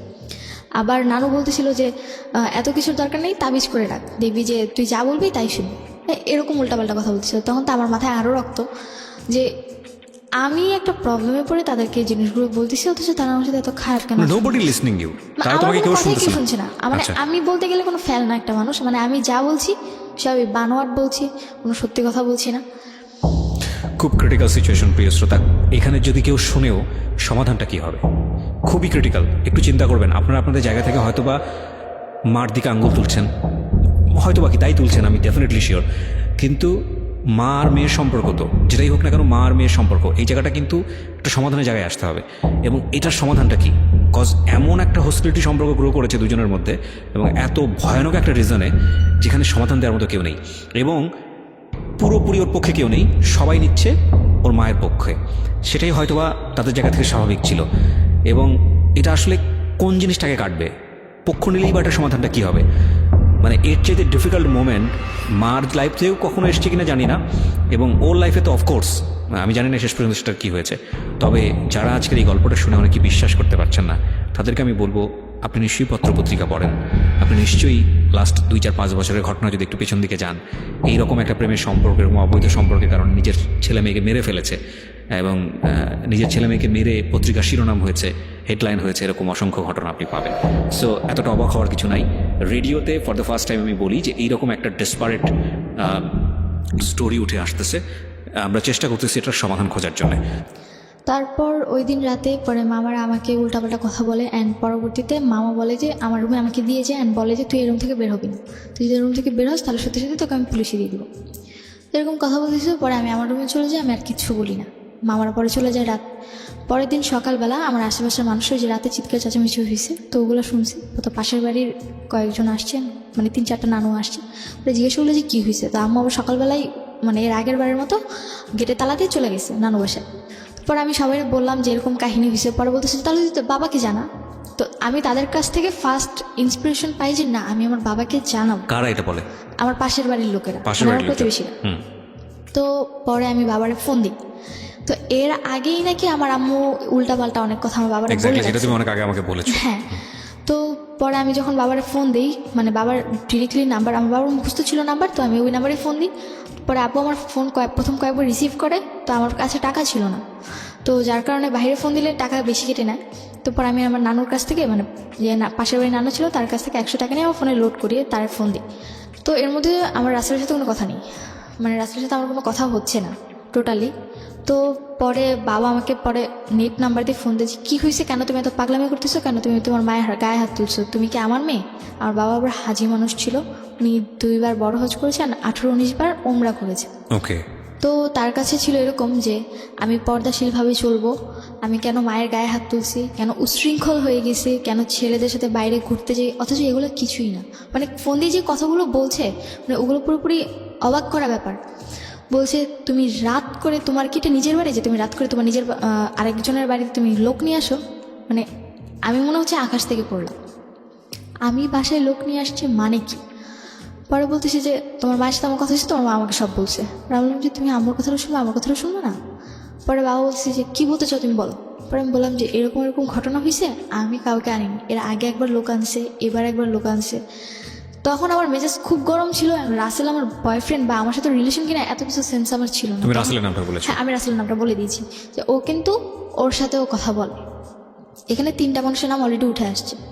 তারপর আম্মু বলতে, মানে আব্বু আমাকে বলতেছে যে এগুলা কিছুই না, সব ব্যাপারে আমি জানি, তোমাদের এই বয়সে মেয়েরা যে কত খারাপ হতে পারো ওই ব্যাপারে আমার জানা আছে। এই কথা বলে ফোন কেটে দিছে। পরে আমি ফোন দিচ্ছি আর ফোন রিসিভ করেনি, ফোন পিকও করেনি। পরে মানে আম্মু বাসায় আসতেছে, বাসা থেকে এসে খাওয়া দাওয়া করতেছে, মানে আমার ভাইদেরকে নিয়ে আবার চলে যাচ্ছে, কিন্তু আমাকে বাসায় ঢুকতে দিচ্ছে না। কোথায় যাচ্ছে সে? নানু বাসায় চলে যাচ্ছে, বাসাটা বাইরে থেকে তালা দাও? তালা দিয়ে চলে যাচ্ছে। তুমি কিন্তু কোথায় তখন? আমি বাইরে, তোমাকে বাসার ভিতরে ঢুকতে বাসায় দিচ্ছে? ঢুকতেই দিচ্ছে না। তোমার নানুর বাড়ি কত দূর ছিল বাসা থেকে? আমার বাসা থেকে 8-9 মিনিটের রাস্তা। ওকে। তো আমাকে বাসায় ঢুকতে দিচ্ছে না। অ্যান্ড ঢাকার কোন এলাকার ঘটনা এটা? এটা বাড্ডা এলাকা। বাড্ডা, ওকে। পরে এর মধ্যে তো তার আগের দিন রাতে আমার মামারা নানুরা এসে আমাকে অনেক কথা বলে গেছে, অ্যান্ড বলে গেছে আমি যেন টোটালি তাদের বাড়িতে না যাই। আমার মামা নানুদের কথা এরকম ছিল, যদি আমি ওই বাড়িতে যাই, যে আমার মামা তো বোনরা আছে, আমারটা শিখে নাকি তারা খারাপ হয়ে যায়। অ্যান্ড জিনিসগুলো মানে নিজের মধ্যে খুবই খারাপভাবে একটা মানে প্রেশার পড়ে যে কি, মানে এতটা ডিসপারেট হয়ে গেছিলাম যে আমি সিরিয়াসলি জানতাম না যে কী করব। তখন মেবি বিকালবেলা রাসেল আমাকে ফোন দেয় যে কি হয়েছে, তুমি আবার বাসে কেন ঝামেলা করতেছিলাম? কি আপনি তো বলছিলেন, মানে এইভাবে ঝাড়িতেও আপনি তো বলছিলেন, ওয়াদা করছিলেন আমার মা কোনোদিন খারাপ কিছু করবে না, এখন কেন এগুলো করতেছে? পরে সেও অবাক যে কি করছে। তখন আমি জানতে পারলাম যে না, আমার মায়ের প্রতি তার একটা উইকনেস আছে। সে বারবার জিজ্ঞেস করতেছিল কি হয়েছে, কেন হয়েছে, কিভাবে হয়েছে, কখন হয়েছে। মানে কিউরিয়াসিটিটা এমন বেশি ছিল যে আলটিমেটলি তো তার প্রতি কমিটেড ছিল। আমি যে বলতেছি আমারটা এতটা মানে ইম্পর্টেন্ট না, বা আমি যে একটা সিচুয়েশন আছে ওইটা ইম্পর্টেন্ট, শুধু মায়ের বিষয়গুলো জানতে চাচ্ছি। তো পরে আমি তারে বললাম সবটা। পরে সে বললো যে ঠিক আছে আমি আজকে আসতেছি, এসে দেখতেছি কী হয়। তখন সে ওখান থেকে সিলেট থেকে রওনা দিয়ে দেয়। তো পরে মেবি তার সাথে আমার কথা হয়, আম্মু আবার তার কথা শুনতো, সে যা বলতো তাই শুনতো। তো পরে রাতের যখন 10টা বাজে, বাই দ্য ওয়ে একটা কোশ্চেন আমি বোধহয় ছেড়ে যাচ্ছি, যেই ছেলেটার সাথে এই সম্পর্কটা বা আগের যে ছেলেটাকে নিয়ে তুমি এটা বললা, তাদের ফ্যামিলিতে তুমি চাইলে জানাতে পারতা? তাদের ফ্যামিলিতে জানাতে পারতাম চাইলে, কিন্তু আমি কি করে জানাবো? আমি তো তাদের ফ্যামিলির সাথে অতটা ইন্ট্রোডিউস না। আর আমার কথা আমার ফ্যামিলির কেউই বিশ্বাস করতেছে না, তাদের ফ্যামিলি কি করে বিলিভ করবে? এক্স্যাক্টলি। তুমি তো যখন তোমার মার সম্পর্কে কমপ্লেনগুলো করছো, নিশ্চয়ই কে এসেছিল রুমের মধ্যে সেটা তুমি জানতা। তো তাদের কথা নিশ্চয়ই তুমি তোমার ফ্যামিলিকে বলতেছিলা, তোমার নানুকে বলতেছিলা, সবাইকে বলতেছিলাম। তখন তারা রেসপন্স? কেউই বিলিভ করতেছিল না। তাদের কথা ছিল এটাই, আম্মু বলতেছে আমি রাতে ঘুমোচ্ছি, ও কার সাথে ফোনে কথা বলছে, ওর মাথা বেরিয়ে গেছে, সে আমার সাথে খারাপ হচ্ছে। How it is possible? মানে যখন তুমি কোনো একটা সিচুয়েশন বলতেছো এবং সেই সিচুয়েশনের জন্য কে দায়ী সেটাও তুমি বলতেছো, তখন তো তাদের উচিত ছিল যে ওই ছেলেটাকে ডেকে নিয়ে আসা, বা ওই যার এগেইনস্টে কমপ্লেন তাকে ডেকে নিয়ে আসা। আমি এটাও বলছিলাম যে তুমি বিশ্বাস না করে তাকে ডেকে নিয়ে আসো, যে একটু আগে আমার বাসায় ছিল। যখন এই কথাগুলো বলতেছি তখন বলতেছি যে দেখছেন মানে আম্মু আমার মামাকে এভাবে বলতেছিল যে দেখছেন কতটা খারাপ হয়ে গেছে, এখন আউটলুক আনে আমার দিয়ে মানে আমার ফাঁসাইতে যেতেছে, এরকম কথা বলতেছি। ও গড, মানে মানুষের মতো একটু হলো সন্দেহ হওয়া উচিত। মানে এতটা ব্লাইন্ড সাপোর্ট কিভাবে আসে, মানে আই এম রিয়েলি কনফিউজ এই জায়গাটায়। ওকে, অ্যান্ড পরবর্তীতে আমি মামাদের মুখ থেকে এটা শুনতে পারলাম যে আমি নাকি রাতে লোক এনে থাকতাম অ্যান্ড তাদেরকে বলতাম যে আমি যে তাদের সাথে থাকছি এটা না বলে বলবো, তাদেরকে বলে দেবো যে তারা যেন আমার মায়ের সাথে এসে থাকছে, এটা যেন তারা সবাই বলে। তাদের মনে আমার মা বাবার মানে আমার মায়ের প্রতি এই বিলিফটা ছিল, ওকে, তারা এই বিলিফটা করাইছে আমার মা। পরে রাতের 10টার দিকে আমি বাসায় ঢুকে and সারাদিন আমার না খাওয়া, আমার সারাদিন কোনো খাওয়া নেই অ্যান্ড রাতে তো অলরেডি ঝামেলা হয়ে গেছে। তো আমি বাসায় ঢুকছি অ্যান্ড ফ্রিজ থেকে জাস্ট এক বোতল পানি নিয়ে আমি আমার রুমে এসে ঘুম, কজ সারাদিন অনেক টায়ার্ড ছিলাম। তো ঘুমিয়ে পড়েছি। পরের দিন সকাল 6টার দিকে রাসেল এসে আমাদের গেটে নক করে, রাসেল এসে গেটে নক করে, আমার গেট খুলে দেয় অ্যান্ড দেখি অনেকক্ষণ রাসেল আমার সাথে কথা বলে। অ্যান্ড তখন মানে আমি সহ্য করতে পারতেছিলাম যে রাসেল আমার সাথে কথা বলবে, কজ হয়তো আমি ওর প্রতি অনেকটা উইক হয়ে গেছিলাম। তো আমি সহ্য করতে পারতেছিলাম না, আমি আমার রুমের দরজা নক করে বসে আছিলাম। রাসেল অনেকক্ষণ এসে পরবর্তীতে আমার রুমে নক করে, পরে আমি গেট খুলে দিই, পরে আমাকে নিয়ে যায়, নিয়ে গিয়ে বলতেছে যে শোনো মায়েরা ভুল করতেই পারে, তবুও তো তোমার মা, কিছু মনে করো না। তো আমার আম্মুর সামনেও এই কথা বলে। পরবর্তীতে আমার রুমে এসে আমাকে যেটা বলে যে তুমি যেটা করছো ঠিক করছো। আমি ফার্স্ট টাইম তার দিক থেকে একটা ইন্সপিরেশন পাই যে না, সে আমাকে বলছে আমি যেটা করেছি ঠিক করেছি। আমার মায়ের গায়ে হাত তুলেছি, প্রতিবাদ করেছি, তাকে জানিয়েছি মামাদেরকে। হ্যাঁ, তারা বিশ্বাস করছে না তাদের ম্যাটার, কিন্তু বলেছি তো। পরবর্তীতে তো যদি কোনো প্রবলেম হয় আমাকে ব্লেম দিতে পারবে না। তখন আমি রাসেলের কাছ থেকে জিনিসটা পাই। তো পরে রাসেল আমাকে আর কিছু বলে না। তো এরপর রাসেলের সাথে রাতে আমার কন্টিনিউ কথা হতে থাকে, 2 ঘন্টা 3 ঘন্টা 4 ঘন্টা। তো আম্মুর রুমে কথা বলতো আর আমি আমার রুমে থাকতাম। অ্যান্ড আম্মুর সাথে আমার টোটালি যে মা মেয়ের একটা ক্লোজ রিলেশন থাকে, ওই রিলেশনটা আর নেই। জাস্ট নর্মালি মানে মনে হচ্ছে যে আমি যেন তার বাসায় ভাড়া থাকছি আর সে আমাকে জাস্ট নর্মালি টেক কেয়ার করছে, এইটুকুই। তো পরবর্তীতে দেখি যে মানে প্রথম কয়েকবার জিনিসগুলো দেখতে পরে গায়ে এসে হয়ে গেছে যে রাতে তার সাথে এসে থাকছে, সে তার মতো থাকুক, আমি আমার মতো ভালো থাকলেই হয়েছে। অ্যান্ড আমি আমার পড়াশোনাটা কন্টিনিউ করছি, প্রতিদিন রাতেই দেখছি একজন তোমার একজন বাবা আসছে। কোন ক্লাসে থাকতে যেন উদ্দেশ্যে বাইরে গিয়েছিল? ক্লাস 8 লাস্ট থেকে। এই যে 8-এর পর থেকে এতগুলো ঘটনা তুমি দেখছো, এর আগে তো দেখতে না না, এরকম এর বাসায় আগে আসে? কিছুই দেখতাম না। এর মাঝখানে তোমার বাবা আসেনি? না, এর মাঝখানে বাবা কতদিন আসেনি। পর পর আসতো তোমার বাবা? বাবা যাওয়ার পর 3 বছর পর এসেছিল, পরে গেছে। কি এখন করতো উনি, বিদেশে কি করতো? উনি বাইরে একটা কোম্পানি জব করতো। উনি কি ছুটি পেতো না নাকি উনি আসতো না? ছুটি না বলতে ছুটি দেওয়া হতো না, ওদের Okay. কন্ট্রাক্ট ছিল 5 বছরের আগে ছুটি দিবে না। তো ওই 3 বছর পর যদি চায় তাহলে 2 মাসের ছুটি দিবে। ওকে, ঠিক আছে, বলো তারপর। তারপর তুমি যে রাসেলের সঙ্গে যে ঘন্টার পর ঘন্টা কথা বলছো, এটা তোমার মা জানতো ওই সময়? মা জানতো বলতে জানতো কথা বলি, কিন্তু কার সাথে কথা বলি এটা জানতো। এটা জানতো না। ওকে। তো পরে আমার সাথে যদি রাসেলের 3টা অবধি কথা হতো, 3টার পর থেকে আবার রাসেল আম্মুর সাথে কথা বলতো। এটা তুমি পরে জেনেছো? পরে জেনেছি, যখন রাসেলকে কোশ্চেন করলাম, পরে রাসেল বলে যে তোমার ব্যাপারে কথা বলতেছি, ওর কথাটা ছিল এরকম। ফাইন, তুমি যে জায়গাটায় ছিলে সেটা হচ্ছে যে তোমার আম্মুর এরপরে এইসব বিষয়গুলো তোমার কাছে তেমন একটা পাত্তা পেতো না, তুমি তোমার মতো থাকতো, তোমার মা তার মতো লাইফ লিড করতো। এবং তুমি সেখানে কি কনফার্ম ছিলে যে এরপরেও এই ধরনের ঘটনা ঘটছিল? হ্যাঁ, এরপরেও ঘটতো? হতো, আমি পরে টেক কেয়ার করতাম। তোমাদের রুমটা কি খুব পাশাপাশি ছিল? পাশাপাশি বলতে আমার রুম, তারপর একটা মাঝখানের রুম, তারপর আমার রুম। তো তোমার রুমে একটা গ্যাপ ছিল? ওকে। পরে দেখি যে রাসেল আমাকে ইন্সপিরেশন দিতে থাকে যে তুমি তোমার মায়ের ব্যাপারে প্রতি রাতে এসে থাকে, কেন কিছু বলছো না, তুমি এতদিন কেন আমার এতগুলো কথা বলো না, প্রতি রাতেই লোক এসে থাকে, তুমি আবার পার্টিকুলার কোনো লোক ছিল এই লোকটা? কোনো বিশেষ লোক ছিল নাকি র্যান্ডমলি চেঞ্জ হতো এটা? চেঞ্জ আপ বলতে তুমি কয়জন লোকের সঙ্গে জানো? আমি প্রথম দেখেছি 2 জন, পরবর্তীতে আরো 2 জন দেখেছি। ওকে, ঠিক আছে, বলো। হ্যাঁ, তো তারপর তোমাকে কি বলো? কন্টিনিউ 4 জন আসা যাওয়া করতো। পরবর্তীতে যখন আমি রাসেলের সাথে জিনিসটা প্রথমে শেয়ার করতে চাইনি, পরে ওরা অনেক জোর জবরদস্তির কারণে পরে ওর সাথে যখন শেয়ার করলাম, পরে দেখলাম যে আমি যে ওর কাছে ব্যাপারগুলো শেয়ার করলাম সেই কথাগুলো ওকে আমাকে বলে দিছে। অ্যান্ড তখন তো আমার উপর আরও বেশি টর্চার। তোমার মা এসে কি বললো বিষয়টা নিয়ে? আমার মা এসে আমি ঘুমিয়েছিলাম, এসে আমার হাত ধরে টেনে তুলছে। পরে আমি বললাম যে কী শুরু করছো তুমি এগুলো, আমাকে এরকম বলতেছে। তখন যে আমি কী শুরু করলাম, বলে কি যে তাহলে তো একটা কাজ করতে পারো, মাইক নিয়ে মসজিদে গিয়ে মাইক নিয়ে ফুল এলাকাকে জানো আমি কি করি না করি, আর তোমার কথা কেউ বিশ্বাস করবে না, কজ ছোটোবেলা থেকে আমি এলাকার মানুষ হয়েছি, তো আমার কথাই সবাই বিশ্বাস করি। আমার কথাটা ছিল এরকম। যে আমি কি বলছি, মানে তখন আমি পুরো আমি কি বলছি আমি কিচ্ছু বুঝতে পারতেছি না। পরে বললো যে তুমি কি মনে করো আমি কি কিছুই জানি না, আমি তো সবই জানি, তুমি রাসেলকে এইসব কথা বলছো, কেন বলছো এগুলা, কি চাও তুমি এগুলা। তো পরে আমি বললাম যে আমি কি বলছি তুমি রাসেলকে ডাক দাও, তারপর জিজ্ঞেস করি। পরে রাসেল আসলো, পরে রাসেল আসার পর আমি জিজ্ঞেস করলাম আমি আপনাকে কী বলছি আর আপনি আমার আম্মুকে কী বলছেন।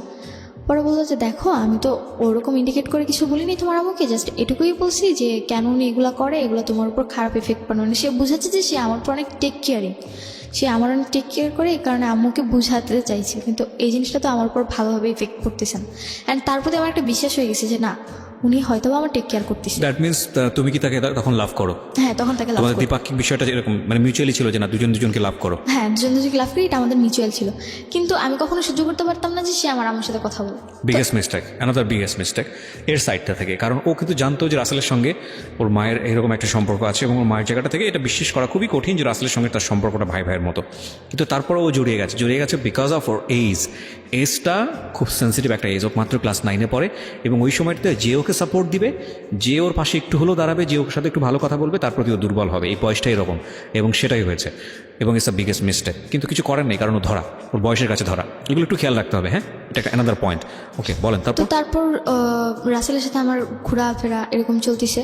তো একদিন আম্মু জানতে পারে যে আমি রাসেলের সাথে বাইরে ঘুরতে গেছি, অ্যান্ড বাসায় আসার পর আম্মু যখন জিজ্ঞেস করলো কোথায় গেছিলাম, পরে আমি বললাম যে বাইরে গেছিলাম। আমি মিথ্যে বলি আম্মুকে, পরে আম্মু বলে যে আমি তো জানি তুমি রাসেলের সাথে বাইরে গেছো। আমি অবাক হয়ে যাই, কী করে জানলাম? পরে রাসেল এসে আম্মুকে কোনোভাবে ম্যানেজ করে। তো রাসেলকে আম্মু এতটাই বিশ্বাস করতো যে রাসেল যদি বলতো যে না আমি আপনার মেয়েকে নিয়ে পালিয়ে গেছি, তারপরে যদি এসে বলতো যে না আমি ওকে জাস্ট নর্মালি দেখতে নিয়ে গেছি জায়গাটা, ওটাই বিশ্বাস করতাম আমি। তো এতটা বিলিভ করতো। আর এর মধ্যে তো 4-5 জনের সাথে আমার অলরেডি রিলেশন চলতেছে, তাও রাতে। এগুলো তুমি রাসেলের সাথে শেয়ার করতে? হ্যাঁ, এগুলো আমি রাসেলের সাথে, এরপর থেকে আমি আমার টোটালি সব কিছু ওর সাথে শেয়ার করতাম। তো রাসেল এগুলো জানার পরে কি বলতো? জানার পর ওর সাথে যদি আমার সাথে কথা হইতো, মানে আমার পরবর্তীতে আমাদের রিলেশনে যখন 6-7 মাস কেটে গেছে, তখন এরকম চলতে থাকে। পরবর্তীতে আমার জিনিসগুলো খুব মানে করার না খারাপ ভাবে যে তোমার সাথে আমার রিলেশন, আমার একটা গার্লফ্রেন্ড বয়ফ্রেন্ড নর্মালি যতটুকু কথা বলা দরকার তাদের নিজেদের ব্যাপারে, সেই জায়গায় কিনা আমরা 4-5 ঘন্টা শুধুমাত্র আমার মায়ের ব্যাপার নিয়েই কথা বলি। তখন তুমি জিনিসগুলো অ্যাভয়েড করার চেষ্টা করতে, যে আমি এগুলো অ্যাভয়েড করি, কিন্তু দেখতাম যে আমি যত অ্যাভয়েড করতেছি ও ততই বেশি আমার প্রতি আরো মানে রাগ দেখাচ্ছে, শুনতে চাচ্ছে, আমার সাথে কথা বলতো না যে কেন তুমি তোমার মায়ের ব্যাপার আমাকে বলছো। মানে বিষয়টা তোমাদের সম্পর্কটা এমন ছিল যে কাল রাতে বাসায় কি হয়েছে সেটা তোমার বয়ফ্রেন্ডের সাথে শেয়ার করা, এটাই মূল এজেন্ডা। হ্যাঁ, এটাই মূল এজেন্ডা। আমি এখানে একটা বিষয় একটু ইন্টারাপ্ট করি প্রিয় শ্রোতা। আজকে যে স্টোরিটা আমরা এখানে প্রচার করছি সেখানে ওর সামাজিকতার কথা চিন্তা করে, এবং এই ধরনের স্টোরিতে শুধু সামাজিকতা না, যাতে করে এটা একটা স্বাভাবিক পার্সপেক্টিভ থেকেও ওর নাম এখানে অন্য নাম ব্যবহার করা হয়েছে, ওর আসল নাম প্রকাশ করা হয়নি। ওর ভোকালটা যেটা আপনারা শুনতে পাচ্ছেন এটা রিয়েল ভোকাল না, এটা আমরা রেডিও এন্ড থেকে চেঞ্জ করে দিয়েছি। দিস ইজ রেকর্ডেড স্টোরি, আমরা রেডিও এন্ড থেকে এটা চেঞ্জ করেছি। এবং শুধু তাই না, ও যত নাম এখানে ব্যবহার করছে, যত পরিচয় এখানে এসছে, প্রত্যেকটা জিনিস হচ্ছে ফেক। শুধুমাত্র স্টোরিটা ও যেভাবে বলছে ওর জায়গা থেকে রিয়েল, এবং যাতে করে ওর সামাজিকতায় কোনো সমস্যা না হয় সেজন্যই এই নামগুলো বা ওর ভোকালটা সব কিছু চেঞ্জ করা হয়েছে, এবং যাতে করে ওর সামাজিকতায় কোনো সমস্যা না হয়। আমরা মূল ঘটনা থেকে কী শিক্ষা নিব সেটাই হচ্ছে বিষয়, সেজন্য মূল ঘটনার দিকে আপনারা ফোকাস করুন। ও কে, কোন এলাকা থেকে আসছে, কি এটা ফাইন্ড আউট করবেন না, ঠিক আছে? ওকে, বলো তারপর। তো এর মধ্যে আবার জানতে পারি যে আম্মু আমার ব্যাপারে যে 4-5 জনের সাথে তার রিলেশন ছিল, সে তাদেরকে কন্টিনিউ আমার ব্যাপারে খারাপ কথা বলে যেত। শুধু তাই না, আমার নানু বাড়িতে গেলে আমার টপিক থাকতো খারাপ ব্যাপার। আমার বাবার সাথে তো প্রতি রাতে মানে যদি মানে আল্লাহ 30 দিন যদি আমার বাবার সাথে তার কথা হতো, প্রতি রাতে আমার বাজে টপিক নিয়ে আব্বুর সাথে কথা হতো।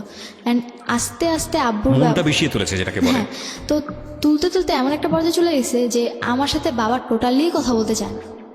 অ্যান্ড আমি পুরোপুরি খারাপ হয়ে গেছি, মানে খারাপ কি তার চেয়েও খারাপ হয়ে গেছে আমার বাবার কাছে এটা। আমি তো তার কথা, আমি একটা হাজি মানুষ হয়ে কেন এরকম একটা খারাপ মেয়ে পেটে ধরছি, কেন জন্ম দিছি, তো এটা হচ্ছে মূল কথা। আমার মায়ের মানে বাবা মাকে এটা বলতো, অ্যান্ড মাঝে মধ্যে এটাও বলতো যে বান মেরে যে মানুষ মেরে ফেলে, আমার বাবা বলতো যে তোকে ওকে মেরে ফেল, তারপরে বাঁচায় রেখে কী লাভ। তো তারপরে রাসেলের সাথে যখন আমাদের রিলেশনটা 8 মাসের কাছাকাছি চলে আসলো, এরপরে দেখলাম যে না, আমার সাথে যতটা ওর ওঠা বসা কথাবার্তা তার চেয়ে বেশি আমার সাথে ঘনিষ্ঠতা। আমার বাসায় আসলে আমি আবার তখন কোচিং করতাম, তো আমি যেটুকু টাইম কোচিংয়ে থাকতাম ওইটুকু টাইম আমার বাসায় থাকতো, আমি আসার আগে চলে যেতাম। এটা আমি আমার ভাইয়ের কাছ থেকে শুনি। পরবর্তীতে আবার দেখলাম যে আমি যদি স্কুলে যাই, আমার স্কুল থাকতো মানে 7টা থেকে 7:30 থেকে পিটি শুরু হয়ে যেত, তা আমাকে 7টার মধ্যে উপস্থিত থাকতে হতো। 6:30 থেকে বাসা থেকে বেরিয়ে যেতাম। তখনও আমার বাসায় আসতো, আর আমার স্কুল ছুটি হতো 1:15-তে, আমার আস্তে আস্তে বাসা যেতে যেতে এরকম 1:45 বেজে যেত। তার আগেও চলে যেত বাসা থেকে। এই জিনিসগুলো আমার খুবই খারাপ লাগে। অ্যান্ড পরবর্তীতে রাসেলের ম্যাটার নিয়ে প্লাস বাদবাকি যে ম্যাটারগুলো ছিল ওগুলো নিয়ে আম্মুর সাথে আমার তর্ক লাগতে থাকে। তো পরবর্তীতে আম্মু বলে যে তাহলে তোর বাসায় খাওয়া দাওয়া বন্ধ, তুই বাসায় খাওয়া দাওয়া করবি না, জাস্ট তোরে থাকতে দিলাম দয়া করে আমার বাড়ি দেখে, আর কথায় কথায় আমাকে শুনতে হতো এটা তার বাড়ি। মানে বাড়িটা তো আসলে ওনার নামে হ্যাঁ ছিল। ওনার নাম। আর কথা বলতে একটাই যে এটা তোর বাবার বাড়ি না, যে তুই তোর নিজের পছন্দ মতো চলবি আর তুই তোর কথাগুলো বলবি, আমি এগুলো অ্যানাদার শুনবো। পয়েন্ট, অ্যানাদার ইম্পর্টেন্ট পয়েন্ট প্রিয় শ্রোতা, যে এখানে বাবার শক্ত হওয়ার সুযোগ ছিল কিনা আদৌ? আচ্ছা, তোমার বাবার কি এতটুকু সামর্থ্য ছিল না সে নিজে একটা বাড়ি করে, বা তারপর তোমার না। মার উপর অর্থনৈতিকভাবে ডিপেন্ড ছিল? আমার বাবা বলতে গেলে গ্রামে বাবার প্রচুর সম্পত্তি জায়গা আছে, কিন্তু ঢাকার মেয়ে বাবা পছন্দ করে, সেক্ষেত্রে আমার মায়ের বাড়ি ছিল, এখানে বাবা মোটামুটি উইক ছিল আমার মায়ের প্রতি। ওকে, ঠিক আছে, বলো। হ্যাঁ, তারপর জিনিসগুলো মানতে পারি না। তো একদিন রাসেল অসুস্থ থাকে, তো এর মধ্যে আমাদের রিলেশনটা এরকমই চলতে থাকে। ওর সাথে আমার প্রতিদিন ঝগড়া হতো, কেন আম্মুর সাথে কথা বলে, আর আম্মুর সাথে তো আমার প্রত্যেক দিন ঝগড়া হতে, আর কোনো না কোনো কারণে প্রতিদিন আমার 2-1টা থাপ্পড় খেতেই হবে। মার কাছ আর থেকে? হ্যাঁ, আর গালাগালির তো কোনো লিমিটই ছিল না। খেতে বসতে গালি শুনতে হতো, ঘুমোতে গেলে গালি শুনতে হতো, মানে এত নিম্ন স্তরের গালিগুলো মানে চলে গেছিলো যে তার কাছ থেকে শুনে শুনে মনে হচ্ছে যেন ওই জিনিসগুলো এখন আমি রিপিট করছি। ও আর মানে খারাপ, মানে খুব খারাপ সেন্সেশন, মানে নিজে সবসময় একটা জিনিস চিন্তা করতাম যে কেন এই ফ্যামিলিতেই বা জন্ম নিলাম, বা কেনই বা এগুলো আমি সহ্য করছি।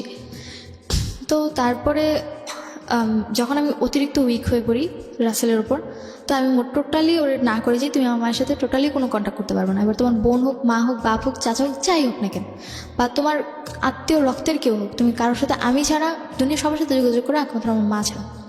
আর আমার মায়ের প্রতি আমার এমন একটা ঘৃণা নিজের মধ্যে জন্মে গেল যে আমি দুনিয়ার একটা নিকৃষ্ট মানুষকে সহ্য করতে পারবো, কিন্তু তাকে করতে পারবো না। ওকে ওকে। তো মায়ের তো অলরেডি এরকম রিলেশন চলছে। তো এরপরে বাসায় আসাটা, মানে 2-3 জনের বাসায় আসা বন্ধ হয়, কিন্তু আম্মু পরবর্তী থেকে তাদের বাসায় যাওয়া শুরু করে, বা বাইরে আউটসাইডে দেখা করে মিট করা শুরু করে। এটা তুমি জানলা কিভাবে? এটা জানতে পেরেছি রাসেল একবার আম্মুকে ফলো করেছিল, তারপর জানতে পেরেছি। রাসেল তোমাকে ইনফরমেশনটা দেয়? হ্যাঁ, রাসেল ইনফরমেশন দেয়। আর আম্মু যে কথা বলতো, পরবর্তীতে আরেকটা এখানে মাঝখানে একটা ঘটনা ঘটেছে, সেটা হচ্ছে যে একবার আম্মুর সাথে এরকম ঝগড়া হওয়ার কারণে তো আমি নাকি, বাবা আম্মুকে বলে যে যেহেতু তোর মেয়ে এতই খারাপ হয়ে গেছে, তাহলে তুই ওকে কেন আলাদা রুমে থাকতে দিচ্ছিস? তার মানে ও বাইরে থেকে লোক এনে রাতের পর রাত বাসায় থাকছে, তুই কেন এটা মেনে নিচ্ছিস? তাহলে ওকে রুম ছেড়ে দিতে বল, তুই তোর রুমে মাটিতে ফ্লোরে ওরে থাকতে দিবি, যদি থাকতে হয় থাকবে, আমি তো বাসা ছেড়ে চলে যাবি, কজ এটা তোর বাড়ি। তো আম্মু আব্বুর কথা শুনে আমাকে আমার রুম থেকে চলে আসতে বলে। তো আমি পরবর্তীতে আমার রুমটা ছেড়ে দিই, আমি আম্মুর রুমে ফ্লোরে বেড করে ঘুমোতাম। তো তখন তো রাতে আমার আবার মানে ক্লাস 6 থেকে রাত জাগার একটু স্বভাব ছিল, ওই রাতে এফএম শুনতাম। তো আম্মু রাতে কি বলতো, কানে এফএম থাকলেও যদি আমি এফএম অফ করে দিই, পাশে গিয়ে তখন তো শোনা যায়, হ্যাঁ। তো আম্মু আবার মাঝে মধ্যে করতো কি, মানে অনেক নেগেটিভ আর ন্যারো মাইন্ডের কথা বলতো। তো আমি ওগুলো শুনছি কিনা, হয়তো অপোজিট সাইড থেকে তাকে জিজ্ঞাসা করতে যে তোমার মেয়েগুলো শুনছি কিনা দেখো তুমি। তো তখন আবার আমাকে ডাক দিত যে সুবা তুমি কি আমার কথা শুনছো? তো যখন এরকম ডাক দিত তখন আমি না শোনার ভান করে বসে থাকতাম, তার মানে আমার কানে হেডফোন আছে, আমি তার কথা শুনছি। নেগেটিভ ন্যারো বলতে? নেগেটিভ ন্যারো বলতে হাজব্যান্ড ওয়াইফের যেমন কথা বলতো। ওকে ওকে, উই গট আন্ডারস্টুড। হ্যাঁ। তো এই জিনিসগুলো আমি টোটালি, মানে যখন কথাগুলো শুনতাম, মানে খুবই খারাপ লাগতো, টলারেট একদমই করতে পারতাম না। চিন্তা করতাম যে কেন আমাকে ওই রুম থেকে এই রুমে নিয়ে আসছে। তো এরকম তখন আমার 9-এর লাস্ট এক্সাম বলতে মানে এক্সামের লাস্ট এক্সাম ছিল, তারপরে 2 দিন পর রেজাল্ট দিয়ে দিবে, ডিসেম্বর মাস ছিল তখন। আমি টোটালি সহ্য করতে পারি না। দেন আম্মু লাস্টের দিকে আম্মুর সাথে আমার আবার ঝগড়া হয় কোনো একটা ম্যাটার নিয়ে, বলতে গেলে যে আমি কোচিং গেছি, রাত করে বাড়ি ফিরছি। ওই দিন আমার কোচিংয়ে অনুষ্ঠানও ছিল, তো ওই জায়গায় আমার লেট হয়ে গেছে। প্লাস ওখান থেকে আসার সময় রাসেলের সাথে দেখা করে আসতে গিয়ে আমার একটু লেট হয়ে গেছে, মানে 9:30টার কাছাকাছি চলে গেছে। তো আমাদের এলাকাটা এরকম যে 9:30টার পর বা 10টা থেকে কোনো মেয়ে বাড়িতে ফিরলেও তাকে নিয়ে অনেক বাজে মন্তব্য করা হয়। তো আম্মু ওইটা আমার সাথে চিল্লাচিল্লি করতে থাকে। পরে আমি আম্মুরে, মানে আমার সাথে তো আম্মুর কোনো ভালো রিলেশনই নেই, আর আম্মু যদি আমাকে কোনো কথা বলে আমি প্রত্যেকটা কথার বাজে অ্যান্সার দিই। ওকে। কজ তার কাছ থেকে শুনতে শুনতে এখন আমার অভ্যাস হয়ে গেছে। তো পরে আম্মু আমাকে জিজ্ঞেস করে এত রাত করে কেন তুমি বাসায় আসছো? পরে আমি বললাম যে আমি যদি রাত করে বাসায় ফিরি, বা আমি যদি কোথাও থেকে ঘুরেও এসে বাসায় ফিরি, তুমি তো আমার বাবাকে এটাই বলবে যে না আমি আরেকটা লোকের সাথে থেকে আসছি, তাই না? তুমি যেটা মনে করো সেটাই। আমার অ্যান্সারটা ছিল এরকম। আর আমি রাত করে বাড়ি ফিরলে আম্মু প্রত্যেকটা দিন বাবাকে একটা কথা বলতো যে তোমার মেয়ের এমন একটা চাহিদা হয়েছে, মানে এত খারাপ কথা বলতো যে ওরা এখন ঘরে রাখা দেয়, এমন কিছু কিছু কথা বলতো যে হাজব্যান্ড ওয়াইফ কথা বলতে পারে, কিন্তু যখন একটা মেয়ের টপিক নিয়ে কথা বলে, মায়ের কিন্তু উচিত যে না মেয়ের টপিকটি একটু মানে নিজের মধ্যে রাখা, কিন্তু সে কোনোটা রাখতো না, আরও বেশি করে বলতো। তো পরে আম্মুর আবার এরকম ছিল যে না তাকে যদি মানে আমি যদি রাত করেও বাড়ি ফিরতাম, তার জন্য যদি আমি অনেক খাবার নিয়ে আসতাম, সে আমাকে কিছুই বলতো না। ওকে, সো তুমি কনভিন্স করার জন্য মাঝে মাঝে খাবার নিয়ে আসতে? হ্যাঁ, যে আমি বাইরে গেছি, হয়তো বা আসতে লেট হয়ে গেছে, তার জন্য যদি খাবার নিয়ে আসতাম, সে আমাকে কখনোই এই কিছু সময়টা বলতো তুমি না। কি করতে? এই সময়টা আমার হয়তো বা হাতে ঝিলে থাকা হতো, বা তখন আবার রাসেলের সঙ্গে? হ্যাঁ, রাসেল আবার তখন একটা বিজনেসে যুক্ত ছিল, যার কারণে ওর বিজনেসের কারণে উত্তরা বা বিভিন্ন জায়গায় যেতে হতো, মানে ওই ওর মানে বিজনেসের প্রচারটা করার জন্য। রাসেল কি ওই সময়টাতে তোমার মায়ের সঙ্গে কি কথাবার্তা বলতো? নর্মালি বাসায় আসতো? খুব কম, আমার প্রেশার পড়ার পর একটু কম আসতো। তো এটা কি তোমার মা বুঝতে পারতো না? বুঝতে পারতো না বলতে, ও হয়তো বা কোনোভাবে কনভার্স করতো, আমি কখনো ওকে এই ব্যাপারে জিজ্ঞেস করি না। আর ও যদি জিজ্ঞেস করতাম, ও বলতো যে তোমার এত কিছু জানে কি লাভ, আমি তো ম্যানেজ করতেছি। Okay fine, he is playing double game actually. ও যখন তোমার সাথে বাইরে মিট করতো, বা তুমি কার সাথে মিট করতো সেটা তোমার মা জানতো? মিট করতেছি বলতে, আমার ওর সাথে বেশিরভাগই মিট হতো হয় কোচিং ফাঁকি দিয়ে, আর তা না হলে স্কুল ফাঁকি দিয়ে। আচ্ছা, তো এটা কি তোমার মা জানতো যে তুমি না। কার সাথে টাইম পাস করতেছো, কোন না, ছেলের এটা সঙ্গে? আমরা জানতো না। এটা জানতো না। হ্যাঁ। আচ্ছা, তো তুমি বলছিলে রাত করে বাড়ি ফেরা, কটার দিকে ফিরতে সর্বোচ্চ রাত হলে? আমার সর্বোচ্চ 9:30টার অব্দি কখনো যাইনি। 9:30। তোমার তখন বয়স ক্লাস 9-এ পড়ো তুমি? তখন আমি 15। 15? মানে তুমি কোন ক্লাসে পড়ো? তখন 10-এর ফার্স্টের দিকে। 10-এর ফার্স্টে। ক্লাস 9:30 অনেক রাত। হ্যাঁ, অনেক ওকে, রাত। বলো। তো পরে যখন আম্মু আমার উপর চিৎকার চেঁচামেচি করতো, তো আমি বলতাম যে তুমি করলে দোষ না আমি করলে দোষ, মানে আমার কথাটা এরকম ছিল রিপিট দ্য সেন্টেন্স, বলো। যে তুমি করলে দোষ না আমি করলে দোষ। So ultimate lesson of the story is here. এইখানেই হলো লেসন, এবং এটা আরো কত বড় দিকে যাবে সেটাই হচ্ছে দেখার বিষয়। এই লাইনটা একটু মাথায় রাখেন, কারণ একটা কথা আমরা সবসময় বলি, শিশুকে যে পরিবেশে বড় করছেন সে সেই রকমই হবে, বা তার চেয়ে ভয়ানক হতে পারে। ওকে, হ্যাঁ। তো যখন আম্মুর সাথে এরকম তর্ক বিতর্ক যেত, তো তার সাথে আমার মানে এরকম কন্টিনিউ এরপর থেকে প্রতিদিনই প্রায় তার সাথে আমার মারামারি হতো। মানে সে আমাকে মারতো, আমি তাকে মারতাম, তারপর সে আমাকে বকাবকি করতো। সো ন্যাস্টি না? এগুলো শুনলেও মানে যে এটা চিন্তাই করা যায় না, বাট চিন্তা করে দেখুন মানে কতটা ভয়াবহ হতে পারে একটা পারিবারিক সমস্যা। ওকে, তো এরকম ঘটনা ঘটতেই থাকে প্রতিদিন। তো তখন আস্তে আস্তে মানে রাসেলের প্রতি আমি একটু উইক হতে থাকি আরও বেশি। তো তখন ওরা আমি বিলিভ করা শুরু করি, মানে ও আমাকে যা বলতো আমি তা বিলিভ করতাম, আর ও আবার আম্মুকে যা বলতো আম্মু তা বিলিভ করতো। মানে ও এদিক থেকে আম্মুর সাথেও কথা বলতো, আমার সাথে, মানে দুদিক থেকেই ওর মানে ইয়াটা খুব ভালো ছিল। কোথায় গিয়ে দাঁড়ায় সেটাই আমরা দেখবো। এরকমভাবে আমার বড় মামা আমার ফ্যামিলির প্রতি একটু বেশি টেক কেয়ারিং ছিল, তো উনি প্রায়ই আমাদের ঝগড়া মিটাতে আসতো। তো এক পর্যায়ে মামা কন্টিনিউ আস্তে আস্তে হয়তো ওনার কোনো না কোনোভাবে কোনো বাজে একটা দিক পড়ে। তো পরে আসে? আমার বড় মামা কন্টিনিউয়াসলি আসতেছিল? হ্যাঁ, কন্টিনিউ আসতে। কেন আসতেছিল? এই যে আমাদের ঝগড়া সামাতে বা আমাদের ফ্যামিলি এখন কেমন আছে এইসব ব্যাপার উনি কি জানতে। বিবাহিত ছিল? হ্যাঁ, উনি ম্যারিড ছিল। ওকে, ওনার বাচ্চা কাচ্চা ছিল? বিয়েও হয়েছে। বিয়ে হয়ে গেছে, ওকে। তো পরবর্তীতে বড় মা মানে কি পরিবারের সবার বড়? হ্যাঁ, আমার মায়ের ফ্যামিলিতে তারা 7 ভাই বোন, তার তাদের মধ্যে মধ্যে সবার বড়, ওকে। তো পরে আমার বড় মামাকে আমার মা খুব বিলিভ করতো। তো একদিন বড় মামা বলে যে দেখ, তোর ফ্যামিলিতে এত ঝামেলা, তার চেয়ে ভালো আমি আমার বাড়িতে নিয়ে যাই সুভাকে, ওকে কয়েকদিন আমার বাড়িতে রেখে পরে তোরা আমার বাসায় আবার দিয়ে যাবো। তো পরে মামার দুটো বিয়ে হয়েছে, একটা থাকে ধানমন্ডি আর একটা থাকে মানে আমাদের এলাকাতেই। তো মামা বলছে যে যে আমাদের এলাকা থাকলে যে কোনো সময় তোর বাসায় চলে আসতে পারবে, তার চেয়ে বলে আমি ওকে ধানমন্ডি নিয়ে যাই। ধানমন্ডিতে আমি মানে আমি একদমই প্রস্তুত ছিলাম না, বা আমি যেতেই চাইনি টোটালি। কিন্তু আম্মুর প্রচুর জোর জবরদস্তি, গালাগালি সহ্য করতে না পেরে যে এইটুকু চিন্তা করতাম যে না, 2-3 দিনের জন্য রেস্ট তো পাবো অন্তত আমি। তো এই চিন্তা করে পরে আমি গেলাম, তখন আমি 10-এর ফার্স্টের দিকে। তো যখন আমি ধানমন্ডি মামার বাড়িতে গেলাম, তো ওই দিনটা ছিল যে মামাদের বাড়িটা ছিল এরকম যে মানে ফুল বাড়িটার মধ্যে একটাই মানে একতলা বাড়ি। তো 2টা ফ্ল্যাট ছিল, এক ফ্ল্যাটে হাজব্যান্ড ওয়াইফ থাকতো, তারা সকালে চলে যেত, রাতে আসতো। আরেক ফ্ল্যাটে মামা আর তার ওয়াইফ থাকতো। আর আশেপাশে সামনে ছিল বড় একটা মাঠ, আর ডান পাশেও এরকম খোলামেলা ছিল, আর পিছনে ছিল মানে বাগান টাইপের। ওকে। তো যখন ওই বাড়িতে গেলাম, তো প্রথম দিন মোটামুটি ভালো। নিজেদের বাড়ি? নিজেদের বলতে ভাড়া থাকতো তার। ওকে। তো প্রথম দিনটা মোটামুটি মামি আমার খুব টেক কেয়ারিং করে। তো মামি আবার জব করতো, মামা নর্মালি কিছু করতো না। তো মামি সকালবেলা জবে চলে যায়, পাশের বাড়ির লোকেরাও চলে যায়। তো আমি মানে ড্রয়িং রুমে বসে টিভি দেখতেছিলাম। তো মামার আচরণগুলো আমার কাছে খুব একটা ভালো লাগে, মানে সে অন্যরকম আচরণ করতেছিল। তো পরবর্তীতে তার মা আমার পাশে এসে বসায়, টাচিংগুলো আমার কাছে খুবই খারাপ লাগে। তো পরবর্তীতে আমি মামার মানে ড্রয়িং রুম থেকে আমি আমার রুমে গিয়ে রুম নক করে দিয়ে রুমে শুয়েছিলাম। তো পরে মামা এসে অনেকক্ষণ রুমে নক করে, আমি খুলিনি। পরে বললো যে মানে ভয় দেখাচ্ছিল, যদি তুই না খুলিস তাহলে কিন্তু আমি তোকে পুলিশে দিয়ে দিব বা তোর কিন্তু একটা ক্ষতি করে ফেলবে, এরকম কথা বলছিল। তবু আমি খুলিনি।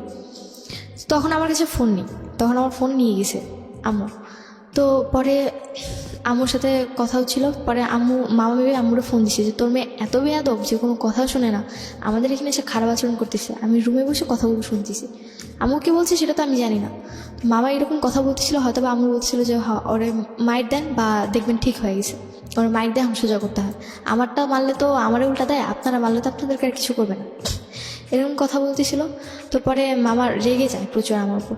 অ্যান্ড পরে যখন আমি পরে অনেকক্ষণ দরজা তোর মা কথা বলবে তোর সাথে, দরজা খুল। পরে আমি যখন দরজা খুলি, মামা আমার গায়ে হাত দেয়, আমাকে একটা চড় মারে। অ্যান্ড এতটাই জোরে ছিল যে না, আমি 2-3 মিনিটের জন্য স্তব্ধ হয়ে গেছি। তো পরে আমি বললাম যে কী করতেছেন এগুলো আপনি। পরে আমার সাথে অনেক বাজে আচরণ করে। অ্যান্ড এক পর্যায়ে অনেক খারাপ সিচুয়েশনের মধ্যে উনি আমাকে রেপ করে। আমার লাইফে ফার্স্ট টাইম ছিল তখন। আমি প্রচুর চিৎকার করি কিন্তু কোনো লাভ হয়নি। হয়তো বা আমার চিৎকারটা কারো কান অব্দি যায়নি, বা হয়তো বা আমার ভাগ্যেই ছিল এরকম। ভাগ্যের দোষ দিয়ে লাইফটাকে ছেড়ে দিই যে কী করলাম এটা। তো ওই দিন এই সিচুয়েশন যাবার, উনি তোমাকে কি বলে এই ঘটনার পরে? এই ঘটনার পর আমাকে একটাই কথা বলে যে তোর মায়ের মানে পরবর্তীতে ওনার মুখ থেকে আমি যেটা জানতে পারলাম যে হয়তো ওনাদের ফুল ফ্যামিলিটাই এরকম। বড় মামার সাথে আচরণ করার পর বলে যে আমার যে ছোট মামা ছিল উনিও নাকি এরকম কয়েক জায়গায় এরকম কিছু করছে। সো আমি যদি এগুলো কাউকে বলতেও যাই, কেউ কখনো বিলিভ করবে না, আর এতে নিজের বদনাম হবে, নিজের মান সম্মান যাবে, প্লাস সমাজে কলঙ্কিত হব আমি। এই কথাগুলো বললে সমাজে হয়তো বা ন্যায় বিচার তো কখনো আমি পাবো না। তাদের কথা ছিল এরকম যে ন্যায় বিচার তো তুমি কখনোই পাবো না, আর আমাদের ব্যাপারে কিছু বলতে গেলে কেউ কখনো বিশ্বাসও করবে না, আর তাছাড়া তুমি এখনও 18 বছরের হওনি। তখন আমার সবচেয়ে বড় তখন এটাই মনে করতাম যে কেন আমি 18 বছরের আগে আমার জীবনে এগুলো আসতেছে, সহ্য করতে পারিনি। তারপর বাসায় আসলাম। You are so desperate first of all. তুমি আজকে লাখ লাখ মানুষের সামনে কথাগুলো বলার সাহস করছো, এই জায়গা থেকে আমি তোমাকে অনেক ডেসপারেট মনে করতেছি। তুমি ঘটনা ঘটার পরে পুলিশে যাওনি কেন? আমি গিয়েছো তুমি? পরে গেছি, অনেক আমরা আগাই প্রিয় শ্রোতা। তো পরে আমি বাসায় আসার পর 2-3 দিন কোনো কথা নেই। অ্যান্ড যে জিনিসটা আমার কাছে অনেক কষ্টকর ছিল, ফার্স্ট টাইম আমার লাইফে এরকম কিছু অনেক পেইনফুল ছিল। পরবর্তীতে রাসেলের সাথে আমি ব্যাপারটা শেয়ার করি। ওটা কি ইন দ্য মিন টাইম মানে ঘটনা ঘটার পর শেয়ার করেছো? পর বলতে 4-5 দিন পর। ওকে। তো যখন আমার বাসায় এসে পরে আমি ওর কথাগুলো বললাম, অ্যান্ড দেখলাম যে ও আমার কথাগুলা মনোযোগ দিয়ে না শুনে আমার কথাগুলো নেগেটিভলি নিচ্ছে। কেন করছে, কিভাবে করছে? আমি এক্স্যাক্টলি মানে ও বেসিক্যালি ওই ঘটনাগুলো মোমেন্টটা জানার চেষ্টা করতেছে, এবং ওই মোমেন্টটা থেকে এক ধরনের মজা নেবার চেষ্টা করতেছে। এক্স্যাক্টলি। ওকে, তারপর? যেটা আমি কোনোভাবে ওরা বলতে পারতেছিলাম না, আমার নিজের কিছু গিল্টি ফিল হচ্ছিল যে আমি এগুলো কিভাবে বলবো একটা মানুষকে। ও আসলে সেক্সুয়ালি একটা বিকৃত মানসিকতার ছিল। টু বি অনেস্ট, যতটুকু ওর কাছ থেকে জানতে পেরেছি, যদি সত্যি হয়ে থাকে তাহলে এটা মোটামুটি ক্লিয়ার। নইলে একটা মেয়ে যখন এরকম একটা সিচুয়েশনে পড়ে তখন তার কাছ থেকে এত কিছু কোয়ারি করা এবং সেটা আমি তোমার কথাটা যতটুকু বুঝতে পেরেছি ওই মোমেন্টটা সম্পর্কে বেশি বেশি জানতে চাচ্ছিল। ও আসলে বিকৃত মানসিকতা ছিল, এছাড়া আর কিছুই বলা যায় না। তো পরে এই ব্যাপারগুলো আমি ওর সাথে ওরকমভাবে শেয়ার করতে পারিনি, যার কারণে আমার খুব রেগে যায়। আমার কাছে উল্টাপাল্টা অনেক কথা বলে। অ্যান্ড পরবর্তীতে আমি ওরে কথাটা বলতে আমার মনে হয় যে 2 সেকেন্ডও লেট করিনি, এর মধ্যে ওকে কথাগুলো আমাকে বলে দিছে, যে কথাগুলো আমি কার সাথে শেয়ার করতে চাচ্ছিলাম না। তোমার এই আনএক্সপেক্টেড যে ঘটনাটা সেটা তোমার মাকে বলে দিয়েছে। তো আম্মুকে যখন ব্যাপারগুলো বলে, আম্মু সাথে সাথে আমার রুমে আসে। ও চলে যায়, তারপর আমার রুমে এসে বলে যে তো এতটা নিচে নামছিস যে তুই এখন আমার ভাইয়ের নামে ব্লেম দেওয়া শুরু করলি। আমি আমার কষ্টটা কারোর সাথে শেয়ার করতে পারতেছিলাম না, যে আমি এতটা বড় একটা প্রবলেমে পড়লাম যে অন্তত আমার মা আমার প্রবলেমটা শুনছে না, আমাকে উল্টো ব্লেম দিচ্ছে যে আমি তার ভাইয়ের নামে কেন ব্লেম দিচ্ছি। অ্যান্ড 4-5 দিন কি 1 সপ্তাহের মতো আমি ঘর থেকেই বের হই না, ঘরেই থাকি। তারপর আমার এক্সাম পড়ে যায়, 10-এর ফার্স্ট ইয়ার এক্সাম এপ্রিলে পড়ে। তো পরে আমার এক্সাম দিন ছিল, ওই দিন আমার অ্যাকাউন্টিং এক্সাম ছিল। অ্যান্ড দিনটা ছিল মেবি মঙ্গলবার দিন ছিল। ওই দিন রাসেল অনেক অসুস্থ ছিল। আমার ঠিক এরকম একটা ঘটনার পরপরই অসুস্থ ছিল, তো আমার চিন্তা ছিল যে ও তো মেসে থাকে আর ওরকম ঠিকভাবে খাওয়া দাওয়া করতে পারে না। তো আমি আমাকে টিফিনের জন্য বা আমাকে যাওয়া আসা যাতায়াতের জন্য যে টাকাটা দেয় ওটা দিয়ে আমি হয়তো ওর জন্য ভালো কিছু কিনে ওকে দিয়ে আসি। একটু থামাচ্ছি, এত বড় একটা ভয়ানক দুর্ঘটনা ঘটালো রাসেল, যেটা তোমার মাকে জানানোর কথা ছিল না। জানানোর পরে তোমার মা এসে তোমাকে টর্চারটা করলো, যেখানে তুমি রাসেলকে বলেই দিয়েছো যে তোমার এই বিষয়গুলো নিয়ে যেন কোনোভাবেই বিষয় তো না, তোমার তো দূরের কথা, সে তোমার মার সাথে যেন যোগাযোগ না করে। সেখানে তোমার এরকম একটা সেন্সিটিভ বিষয় রাসেল তোমার মাকে জানিয়ে দিয়েছে, তারপরে তুমি রাসেলের সঙ্গে এতটা ভালোবাসা কেন দেখাতে ভালোবাসা বলতে যে তখন আমার মাথায় এটা ছিল না যেটা ওকে কি করবে, আমার জাস্ট একটাই চিন্তা ছিল যে তার উপর আমি ওর উপর রেগে গিয়েছিলাম, কিন্তু ও এর মধ্যে অসুস্থ হয়ে পড়ে। সামহাও তুমি ওর প্রতি উইক ছিলা এবং তুমি এটা করেছো। এটা ভুল ছিল না শুদ্ধ ছিল সেটা আপনারাই জাজ করবেন। আমার জায়গা থেকে তো মারাত্মক ভুল, যে কারণেই সিক্রেটস, কিন্তু ও এটা করেছে। হ্যাঁ বলুন। তারপর আমি ওই দিন এক্সাম দিতে যাই, আমার অ্যাকাউন্টিং এক্সাম। তো আমার কোশ্চেন দেখে আমি খুব খুশি যে আর কারো কি কমন আসছে এটা না, আমি অলওয়েজ আমার পরীক্ষার হলে আমার এতটা ব্যাড লাগ ছিল, আমার স্কুল লাইফটা এতটাই খারাপ ছিল যে কখনো আমি কারো হেল্প পাইনি। এক্সাম হলে যে একজন আরেকজনের হেল্প পায় ওই জিনিসটা আমার কখনোই ছিল না। আমি যতটুকু পাস করে আজ পর্যন্ত আসছি পুরোটা নিজের দক্ষতা। তো ওই দিনও আমার এক্সাম পেয়ে আমি খুব খুশি যে আমার ফুল কমন আসছে। আমার জাস্ট এইটুকুই যে আমি কোনো মতে পাস মার্কটা উঠাবো, এরপরেই আমাকে যেই হোক তাড়াতাড়ি করে যেতে হবে। অন্তত 1 ঘন্টা আগে এক্সাম হল থেকে বের হয়ে ওর বাসায় গিয়ে ওরা কিছু দিয়ে আমার বাসায় যেতে হবে আবার। তো আমি ওই দিন এক্সামটা 2 ঘন্টার মতো কমপ্লিট করি। 4টা এক্সাম ফুল 4টা মার্কস ফুল দিয়ে 40 আমার যেটা 40 যতটুকু অ্যান্সার করছে আমার ফুল অ্যান্সারটাই আসবে। তো আমি এরপর এক্সাম হল থেকে বের হয়ে যাই। ওই জিনিসটা আমার মাম্মি আবার ফলো করে যে এক্সাম হলে ঢুকে এক্সাম আবার 3 ঘন্টা, সেই জায়গায় আমি কিনা 2 ঘন্টা এক্সাম দিয়ে বের হয়ে গেছি। কোথায় যাচ্ছি, মামি আবার আমাকে ফলো করে। তো মামি ফলো করার পরে আমি মেন রোডের দিকে ফলো করে। মামি। কোন মামি এটা হচ্ছে আমার মেঝো মামার ওয়াইফ। আচ্ছা। তো সবাই তোমার সম্পর্কে একটা নেগেটিভ পারসেপশন, সুতরাং সবাই ফলো করে। ওকে। তো পরে দেখলো যে আমি একটা দোকানে ঢুকলাম, ঢুকে রুটি কিনলাম আর বাইরে থেকে কলা কিনলাম। তো আর মেডিসিন যেটা নর্মালি কিনে যাচ্ছি। তো মামি আমাকে অনেকক্ষণ ফলো করে। তো ফলো করার পর মামি দেখলো যে আমি শুভর বাড়ির সামনে এসে একটা ফ্যাক্সিলোডের দোকান থেকে। শুভকে? শুভ বলতে রাসেলের ফ্রেন্ড। ওকে, রাসেলের ফ্রেন্ড। হ্যাঁ। তো ওর নাম্বার আমার মুখস্থ ছিল। তো আমি ফ্যাক্সিলোডের দোকান থেকে শুভকে ফোন করছি যে শুভ ভাই আপনি কোথায় আছেন? পরে বললো যে আমি তো বাড়িতেই আছি। বলে কিন্তু রাসেল কি আসে? তাহলে আমি আসতাম। ওর ফোনে ফোন দিচ্ছি, ফোনটা সুইচ অফ। ওর ফোনটা সুইচ অফ ছিল। তো পরে শুভ ভাই বলতেছে যে কই, আমিও তো ওর ফোনে দিয়ে পাচ্ছি না, আর ও তো বাসায় নেই, ও তো আরও 2 ঘন্টা আগে বের হয়ে গেছে। তখন আমার মাথায় একটা জিনিসে কাজ করতেছিল, আমার পরীক্ষা 2 ঘন্টা আগে, তার আমি 2 ঘন্টা আগে বের হয়েছি, ও 2 ঘন্টা আগে কোথায় গেছে। আমি ওই জায়গার 1 সেকেন্ডও লেট করলাম না। মামি জাস্ট ওইটা দেখলো আমাকে ফ্যাক্সিলোডের দোকানে কথা বলতে। মামি আবার সাথে সাথে আম্মুকে ফোন করছে। আম্মুর ফোনটা তখন সুইচ অফ ছিল। আমার লাকটা এত ভালো ছিল যে হয়তো বা কিছু জানার জন্য আল্লাহ আমাকে এই জায়গায় হেল্প করছে। ওকে, এবং ভয়ানক কিছু একটা আমরা দেখতে চাচ্ছি, এটা আমরা খুব ভালো করেই বুঝতে পারছি। তো আমি যখন শুভ ভাইয়ের কাছ থেকে ইনফরমেশনটা পাই, আমার মাথা আর কোনো কাজ করে না। আমাকে যেভাবে হোক বাড়ি পৌঁছতে হবে, এবার 1 ঘন্টায় হোক বা 5 মিনিটে হোক। তো আমি যে ফ্যাক্সিলোড থেকে ফোন করেছিলাম সেখান থেকে আমার বাসাটা বেশি একটা দূরে ছিল না। তো আমি যেহেতু এলাকা ছোটোবেলা থেকে বড় হয়েছি, সেক্ষেত্রে আমাকে কিছু কখনো বলেনি। তো আমি ওখান থেকে দৌড় শুরু করি। তো আমি বাসার গলির সামনে গিয়ে এক পর্যায়ে হাঁপিয়ে যাই। তো ওখানে একটু দাঁড়াই যে আমাকে দৌড়ে যদি আমি বাসায় যাই তাহলে ওরা নক পেয়ে যাবে। আমাকে এমনভাবে যেতে হবে যে না, আমি হঠাৎ করেই আসছি। তো পরে আমি বাড়িতে গেটটা আসলেই মনে হয় ওই দিন আমার লাকটা খুব ভালো ছিল। গেটটা যখন আমি খুলি, ওরা হয়তো বা কোনো টের পায়নি। আমি গেটটা আস্তে খুলে শুটা খুলে স্কুলের যখন আমি ঘরে ঢুকি, হয়তো আমার ছোটো 2 ভাই তখন বের হচ্ছিল। তো এই জিনিসগুলো আমার ছোটো 2 ভাইয়ের মধ্যে অনেক খারাপ প্রভাব পড়ে। ওরা খুব খারাপ আচরণ করতে থাকে। অ্যান্ড এখনও পর্যন্ত আমার ছোট 2 ভাই এতটাই খারাপ আচরণ করে, ওদের আচরণটা এতটাই নিম্ন টাইপের। খারাপ বলতে অনেক খারাপ আচরণ করে, কারোর সাথে ভালো ব্যবহার করে। খারাপে তো বিভিন্ন রকমের টাইপ আছে। কথা বলার স্টাইল ভালো না, বকা দিয়ে কথা বলে যাকে বলবে। আবার উগ্র আচরণ, অনেক উগ্র আচরণ, আর কারোর সাথে কোনো ভালো আচরণ করে না। ওই জিনিসগুলো হয়তো বা ওদের মধ্যে কোনো একটা এফেক্ট পড়েছে। তো আমার ভাই দুটো তখন বের হয়ে যায়। তো আমাকে আমার মেজো যে ভাইটা ছিল, আবার আম্মুর আবার সব কথা শুনে। তো ছোটোটা আবার আমার কথা শুনে। মেজোটা দেখছে আমাকে, দেখে ও চাল থেকে চিৎকার করছে আম্মু, আপু কিন্তু ঢুকলো বাড়িতে। ও পাশের বাড়ির চালে মানে কয়েকটা ছেলে মিলে চালের মধ্যে ঘুরে উড়াইতেছিল, তো আমাকে দেখছে আবার। তো আমি যখন আস্তে করে ঘরে ঢুকে শুটা খুলছি তখন চিৎকার করেছে যে আম্মু আপু কিন্তু ঘরে ঢুকলো।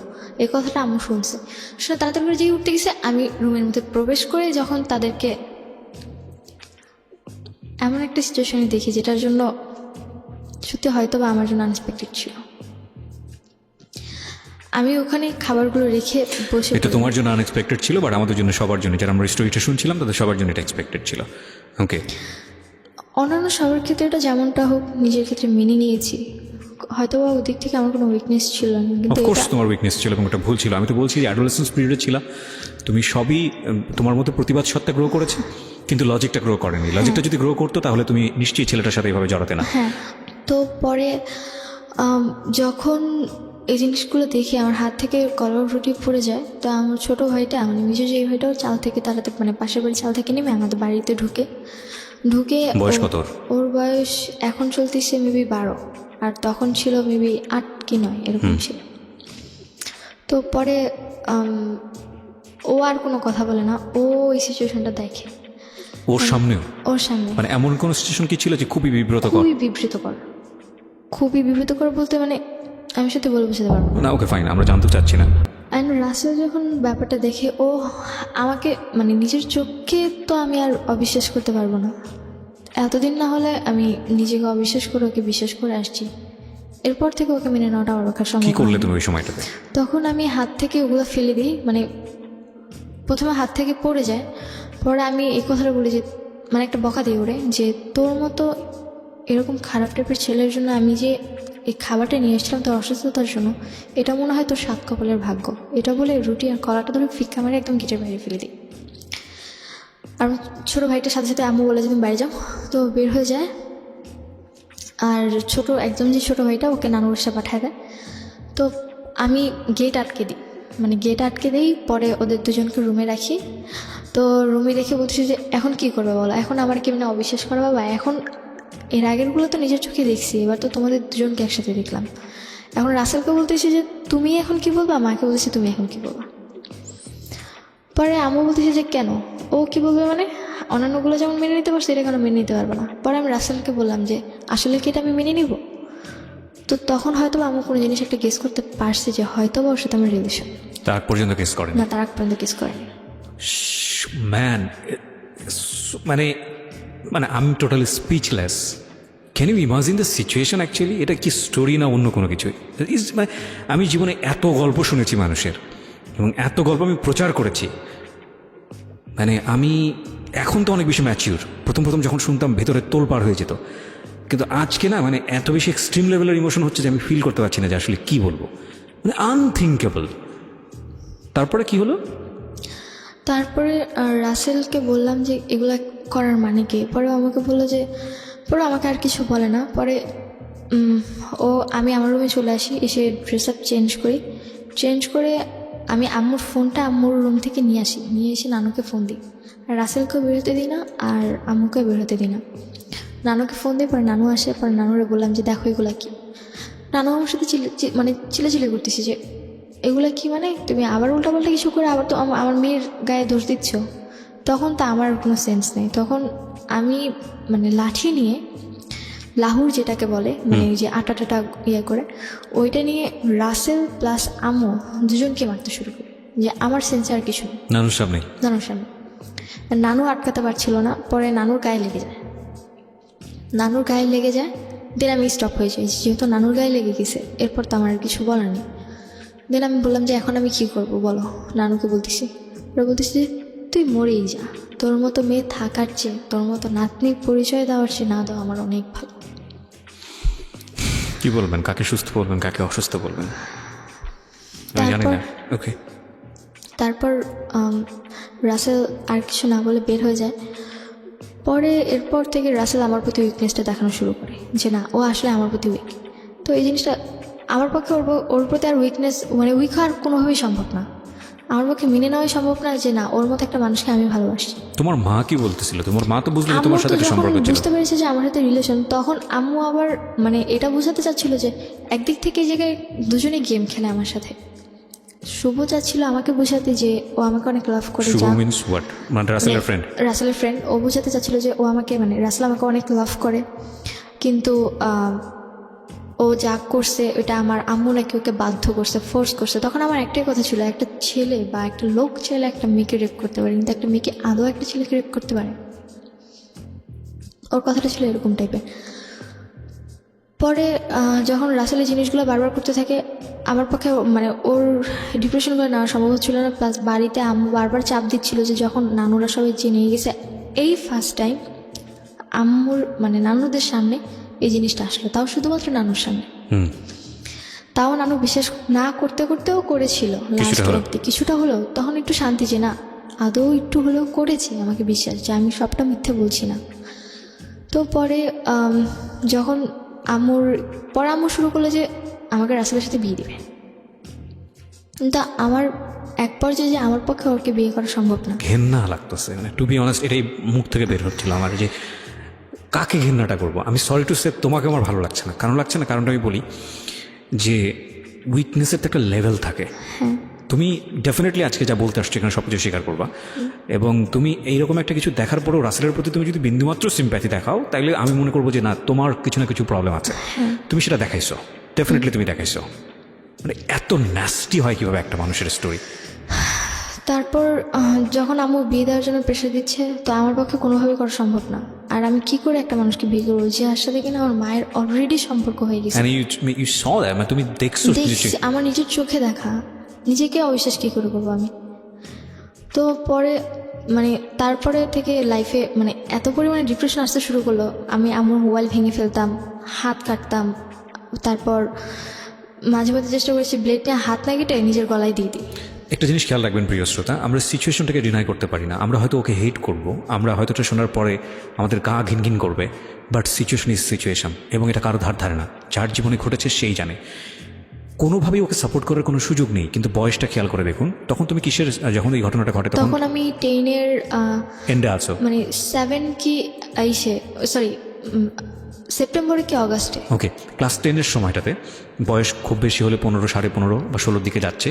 ওই সময়টাতে একটা মানুষের জীবনের প্রথম ভালোবাসা আমি বলবো, এটা প্রথম লাভই বলবো। ফার্স্ট যেটা হয়েছে ওটা কোনো লাভ ছিল না, এবং ও কতটা ইমোশনালি অ্যাটাচ ছিল, সন্দেহ ছিল তীব্রভাবে অবশ্যই, কিন্তু ইমোশনালি অ্যাটাচ থাকে। এই সময়ে একটা মানুষ লজিক্যালি অনেক বেশি ব্লাইন্ড হয়। একটা কথা আছে, লাভ ইজ ব্লাইন্ড। সেই সময়ে ওর লাইফে দুইটা ঘটনা, একটা হচ্ছে পৃথিবীর জঘন্যতম ঘৃণ্যতম একটা ঘটনা, এবং সেই ঘটনাটা যাকে সে সবচেয়ে বেশি লাভ করে তার সঙ্গে। এখন এইটার ওর ব্যালেন্স করা ওর বয়সের জায়গাটা থেকে ইজ রিয়েলি ডিফিকাল্ট। এই জিনিসগুলো যেন একটু চিন্তা করি। হ্যাঁ প্লিজ বলুন। তারপর রাসেলের বাবা আসছে, ওর ভাইরা আসছে, ওর কিসের জন্য আসছে? বিয়ের জন্য। আম্মু ওদেরকে ডাকা আনছে। তো পরে রাসেলের বাবা যখন আমার বাসায় আসছে, আম্মু বলতেছে তুমি রেডি হও, তোমাকে দেখতে আসবে আজকে। পরে বললাম তুমি জানতে না বিষয়টা? না আমি জানতাম না। পরে আমাকে বলতেছে কে দেখতে আসবে? পরে বললো যে রাসেলের বাবা আসছে। পরে আমি নর্মালি বাসায় যেরকম থাকি সেম ওইভাবেই ছিলাম। আমার পক্ষে এই ঘটনা ঘটার কতদিন পরের ঘটনা এটা? এটা হওয়ার 1 সপ্তাহ কি মানে 8-9 দিন পর। তোমার মার সাথে যখন এই ধরনের একটা ঘটনা তুমি দেখলা, তোমার মার মধ্যে কোনো অভিব্যক্তি ছিল রাসেলকে নিয়ে, রাসেলকে ঘৃণা করা বা ওকে? না না না, এরকম কিছু না। আম্মু উল্টো ওর সাথে কথা বলছে, কি বললাম, ওরা দুজন একসাথে আমাকে গেম মানে আমার সাথে গেম খেলছে। আম্মু তখন আমাকে এটা বোঝাতে চাচ্ছে যে আম্মু তখন জানছে যে রাসেলকে আমি ভালোবাসি। তারপর ওর বাবার কথাগুলো খুব ন্যারো মাইন্ডেড ছিল, বলতেছিল যে আমি আপনার মেয়েকে দেখে নিচ্ছি না, আমি আপনাকে দেখে আপনার মেয়েকে নিচ্ছি। তো তখন আমি তার বাবাকে, তোমার মুখ কি খুব কনভিন্সিং ছিল, মানে মানুষকে খুব সহজে কনভিন্স করে? ইজিলি কনভিন্স করে, মানে এই জিনিসটা মনে হয় একটা মানুষের পাওয়ার থাকে যেরকম ওইরকম টাইপের। উনি যদি কারোর সাথে কথা বলে, আমি সুন্দর করে কনভিন্স করে ফেলতে পারে, এত সুন্দর করে কথা বলে যে মানে এখন চোখের সামনে যদি কোনো ঘটনা দেখে, ওর কথা শুনলে মনে করবে যে ওই ঠিক বলছে, যেটা দেখছে ওটা ভুল, মানে নিজে ভুল। এরকম অনেক পার্সোনালিটি আছে, এটা অস্বীকার করার কোনো উপায় নেই। এই কারণে আমার লাইফে আরো সবচেয়ে বেশি প্রবলেম যে আমি কাউকে কোনো বিশ্বাসই করাতে পারছিলাম না এমনভাবে। আর কান্না জিনিসটা আমার এমন একটা জিনিস যে সে কান্না করলে তার চোখের পানি দেখলে জেগেও বলে যাবে, এরকম একটা সম্ভব তার এই কনভিন্সিং পাওয়ারটা আছে। তো রাসেলের বাবা যে কথাটা বললো, তারপর আমি রাসেলের বাবাকে ডিরেক্টলি কোশ্চেন করলাম যে আপনার ছেলের সাথে যদি আমার বিয়ে হয় সাপোজ, তখন আপনার ছেলের সাথে কি আমার মা সংসার করবে যে আপনি আমার মাকে দেখে আমাকে নিচ্ছেন? এই ধরনের কথা কি তুমি সরাসরি বলে দিয়েছি? আমরা একটা বিরতি নেব প্রিয় শ্রোতা, ছোট্ট একটা বিরতি। যদিও সে অনেক বড় একটা ভয়ানক রকমের বেয়াদবি করেছে এখানে, কিন্তু কোশ্চেনটা অনেক বেশি বোল্ড, এবং বোল্ড এই কারণে ও যেটা বলেছে সেটা ও সঠিক বলেছে, এবং সঠিক বলেছে এই কারণে যে আসল সিচুয়েশনটা তো আসলে তাই। বিয়ে যাকে করছে তাকেই তো দেখা উচিত, তার মাকে কেন দেখবে বা তার পরিবারের অন্য বিষয়কে কেন দেখবে? হ্যাঁ, দেখবে অবশ্যই, কারণ সে যে সেই পরিবারে বড় হয়েছে সেটা অবশ্যই তাদের জন্য প্রয়োজন। কিন্তু যদি কোশ্চেনটা এরকম হয়ে যায় যে না মেয়ে ফ্যাক্ট না, ফ্যাক্ট হচ্ছে মেয়ের মা, তাহলে কোশ্চেনটা অবশ্যই লজিক্যাল। ওকে, বলুন। তারপর যখন আমি রাসেলের বাবার সাথে এই বেয়াদবিটা করলাম, ওর বাবা আমার উপর খুব রেগে যায়। তো পরে আমি এই ব্যাপারটা নিয়ে রাসেলের ফ্রেন্ড শুভর সাথে একটু কথা বলি যে ভাইয়া এগুলো কি হচ্ছে, আপনি বলেন এগুলো কি মেনে নেওয়া সম্ভব।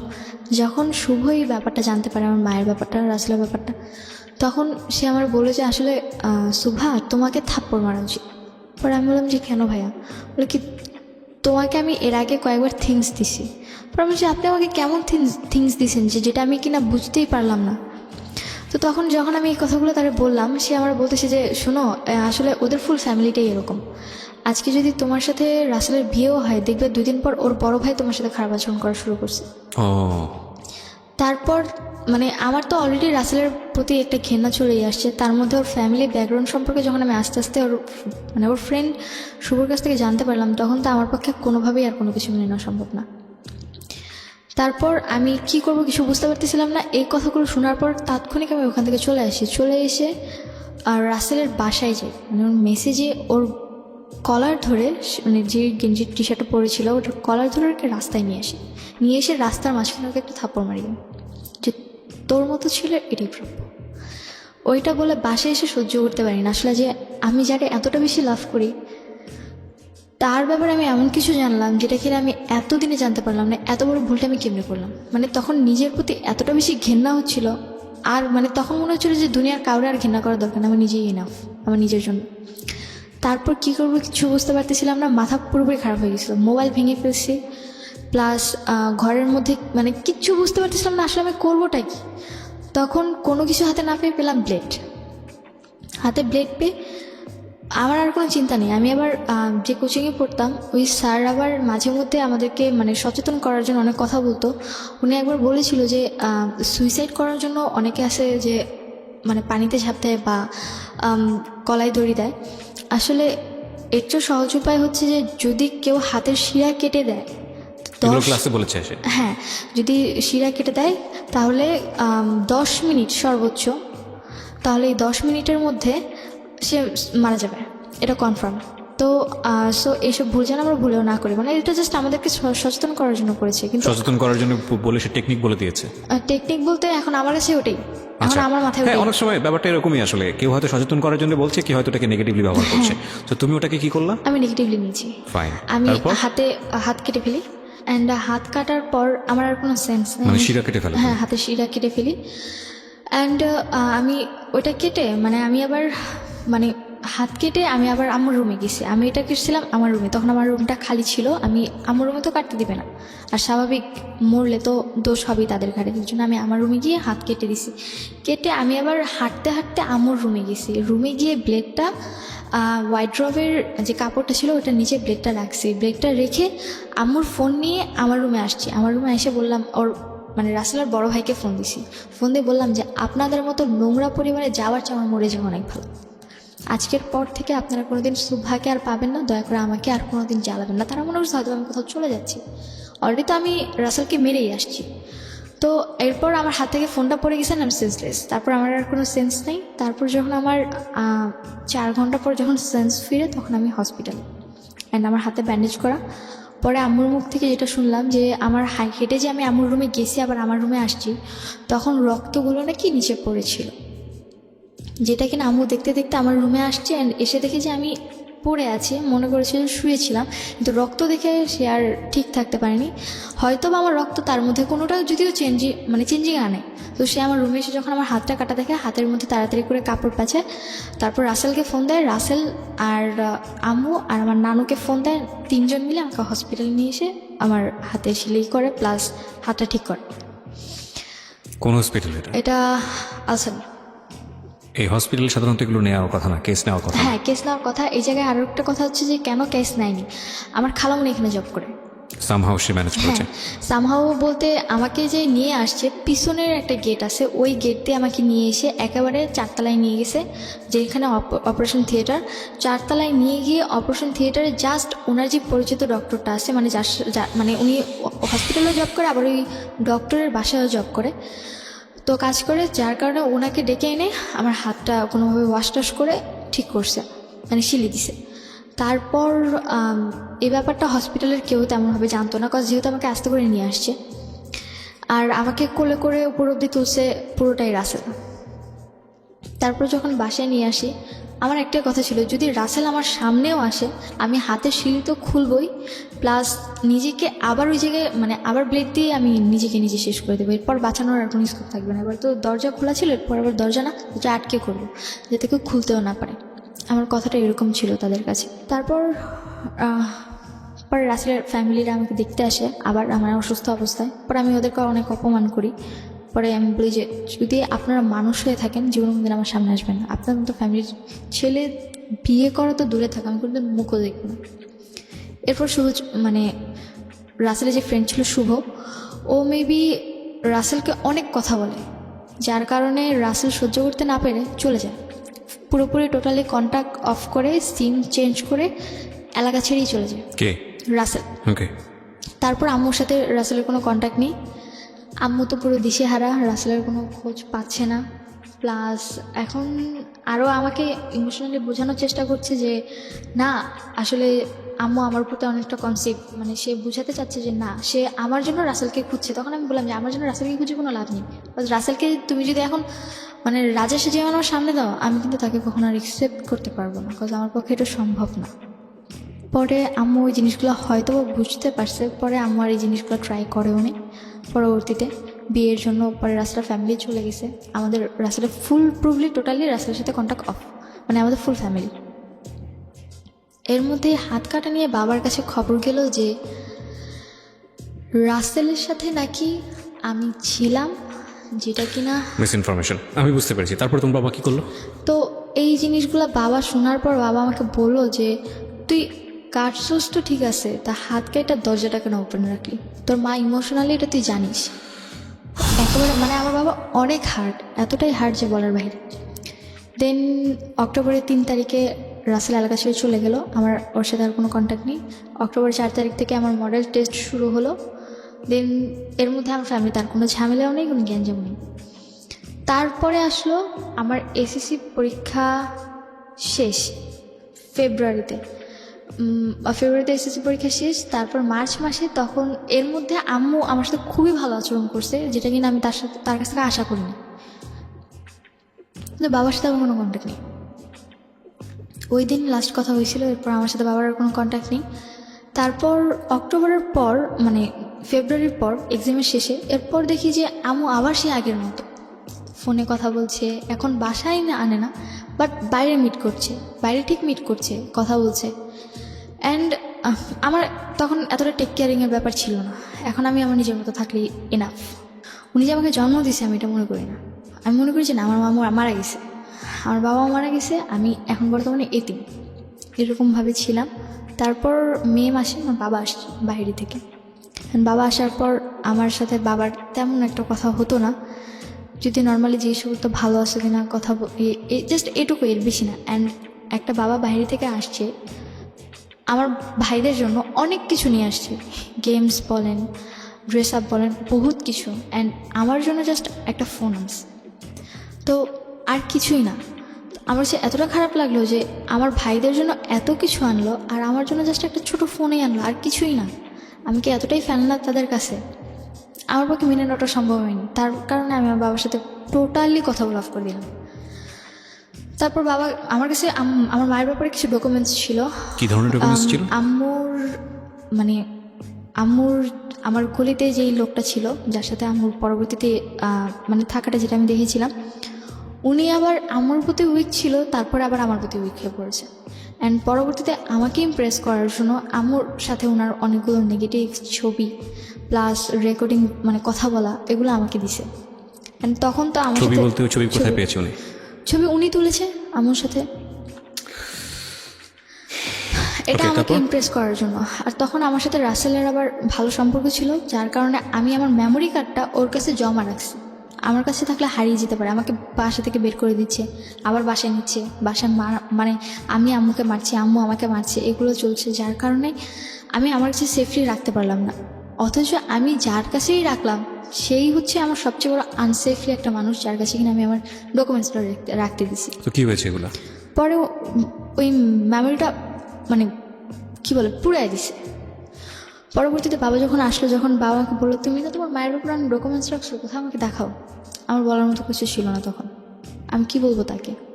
পরে আমি আব্বুর কাছে মাফ চাইলাম, পায়ে ধরে যে আমাকে ক্ষমা করে দাও, আমি ভুল করছি, প্লিজ অন্তত আমাকে আমার মতো বাঁচতে দাও, আমার পড়াশোনাটা কন্টিনিউ করো। পড়াশোনা অফ করে দিতে চাচ্ছিল? হ্যাঁ, অফ করে দিতে চাচ্ছিল।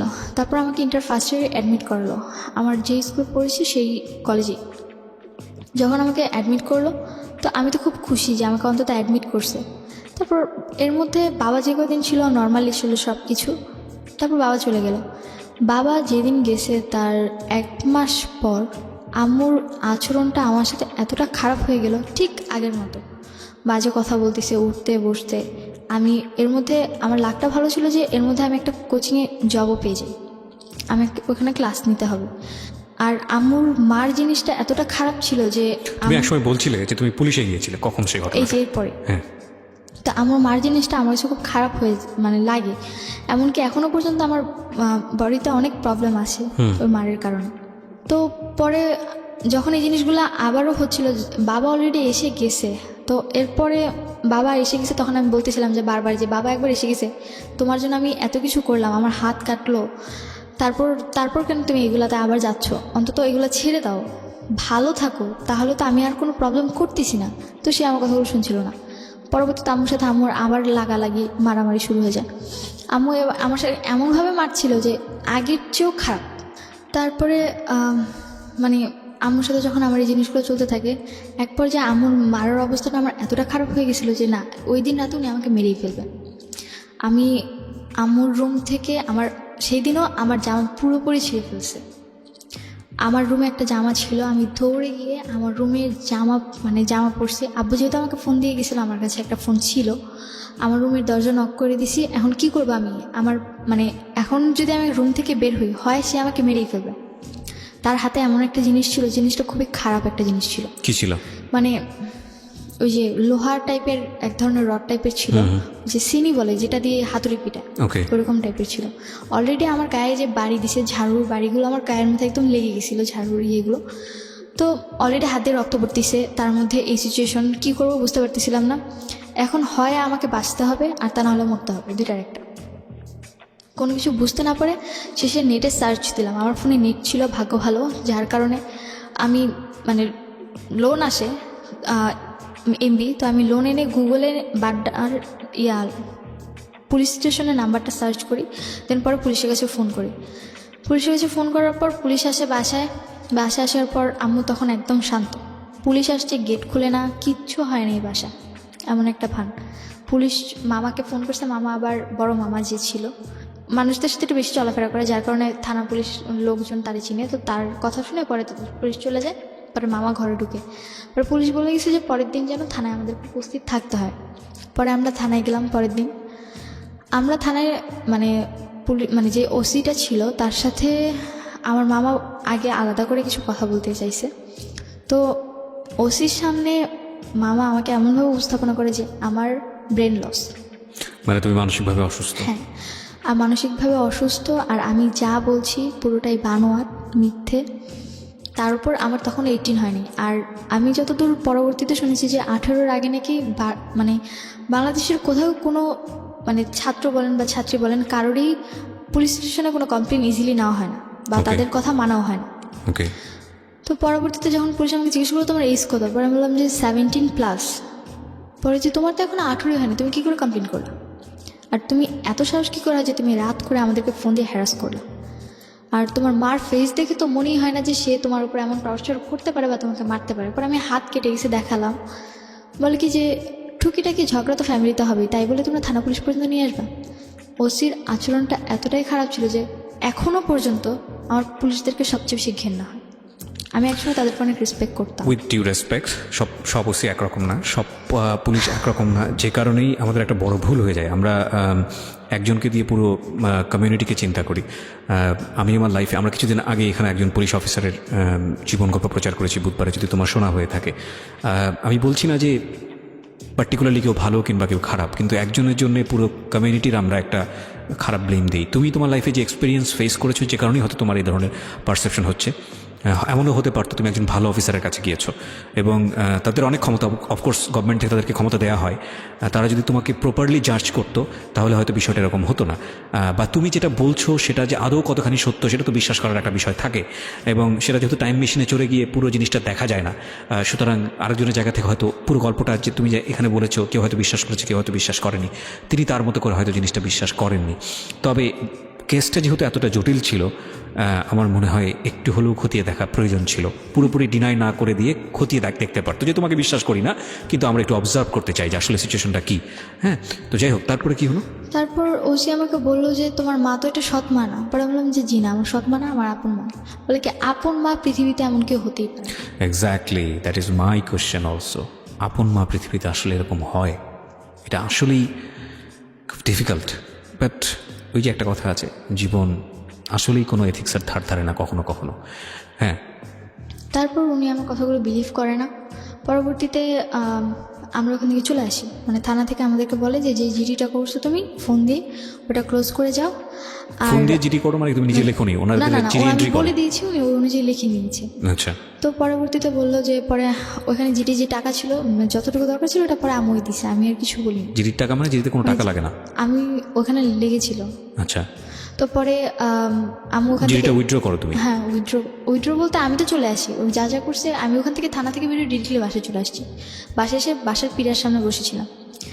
তো পরবর্তীতে দেখলাম যে এখন আমি পুরোপুরি অসহায়, মানে আমার পাশে না আছে গভর্নমেন্ট, না আছে আমার ফ্যামিলি, না আছে আমার কোনো রিলেটিভ, না পাইলাম আমি আমার লাইফে আমার ভালোবাসার মানুষটা, কিছুই না।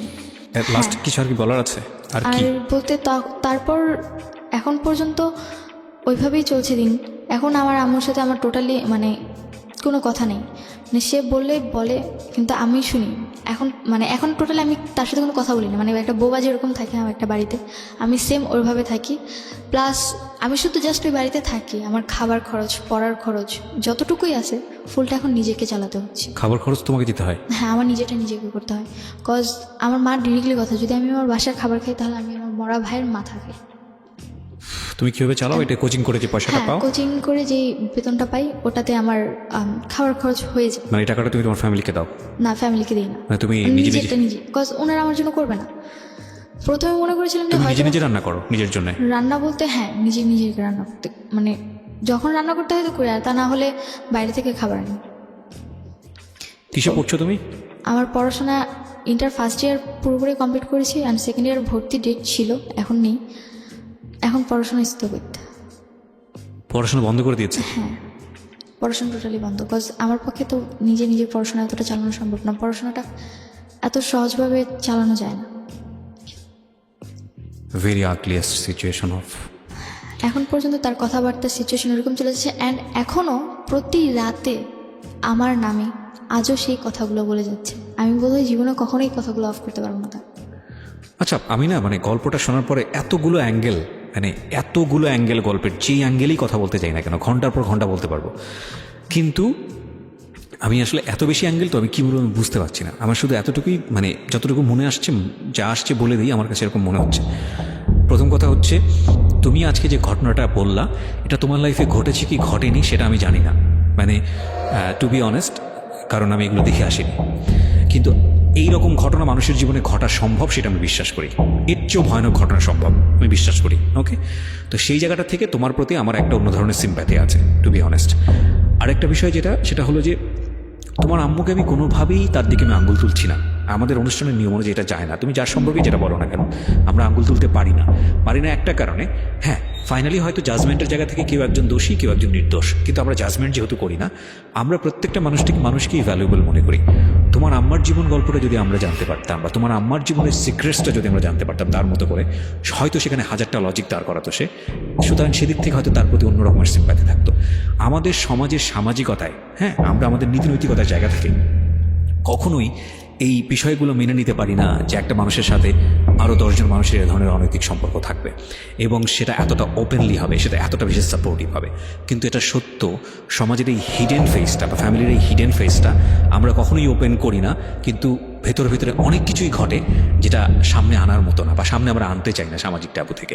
আমি আমার নিজের ব্যক্তি জীবনের অভিজ্ঞতার কথা বলতে চাই না এই কারণে যে আমি যখন এই বিষয়গুলো নিয়ে রেডিওতে কাজ করা শুরু করেছি, বা আমি যখন ওপেনলি আনার চেষ্টা করেছি, তখন আমাকে ব্যক্তি জীবনে বা পারিবারিক জীবনে বা সামাজিক জীবনে অনেক ধরনের হ্যাসল কিন্তু ফেস করতে হয়েছে। কিন্তু আমাদের এইমটা ছিল, থিমটা ছিল এটাই যে একজন মানুষ যদি সচেতন হয়, মানে অন্তত এইরকম ঘটনা ঘটছে, এর চেয়েও ভয়াবহ কন্টেন্ট আমরা আমাদের টেলিভিশনে, সোশ্যাল মিডিয়াতে বা অন্য কোথাও দেখি। কিন্তু এই ধরনের ঘটনা আমাদের রেডিওতে প্রেজেন্ট করতে গিয়ে অনেক ধরনের বিপদের মুখোমুখি অনেক সময় হতে হয়, অনেক ধরনের কটু কথা আমাদের শুনতে হয়। এবং আমাদের সামাজিকতার জায়গা থেকে আজকাল ফেসবুক আমাদের এত বেশি ওপেন করে দিয়েছে যে আমরা সেখানেও দেখি বিভিন্ন রকমের অনেক কিছু ওপেন। আজকে যেই ঘটনাটা এখানে আমরা উপস্থাপন করলাম অত্যন্ত সাহসের সঙ্গে, আমরা এখানে কাউকে দোষী করতে চাইনি। আমরা এই ঘটনার ফিউচার দেখতে পাচ্ছি। ফিউচারটা অনেক ভয়াবহ এই কারণে যে ধরে নিন ও যেটা বলেছে সব মিথ্যা বলেছে এখানে, এবং মিথ্যা বলে ও যদি নিজের জীবনের প্রতি একটা অন্যায়ও করে বা কারোর প্রতি জিঘাংসাও নেয়, প্রতিশোধও নেয়, সেটা কার লস? সমাজের, নাকি সোসাইটির আগে পরিবারের লস? ও যদি ভয়ানক রকমের অপরাধীও হয়ে থাকে, তাহলে এটা কার লস? পরিবারের লস।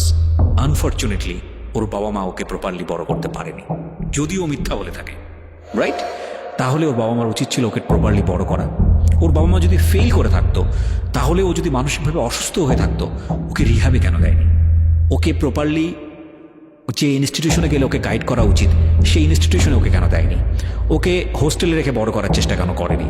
যদি ধরে নি ও বাবা মা সঠিক, ও যে বাবা মা যেটা বলেছে যে ও পাগল, পুলিশের কাছে গিয়ে যেটা বলেছে, ওর মামা যেটা বলেছে, ও যদি ওর কথা সত্য হয়ে থাকে, তাহলে সেটা কেন করেনি?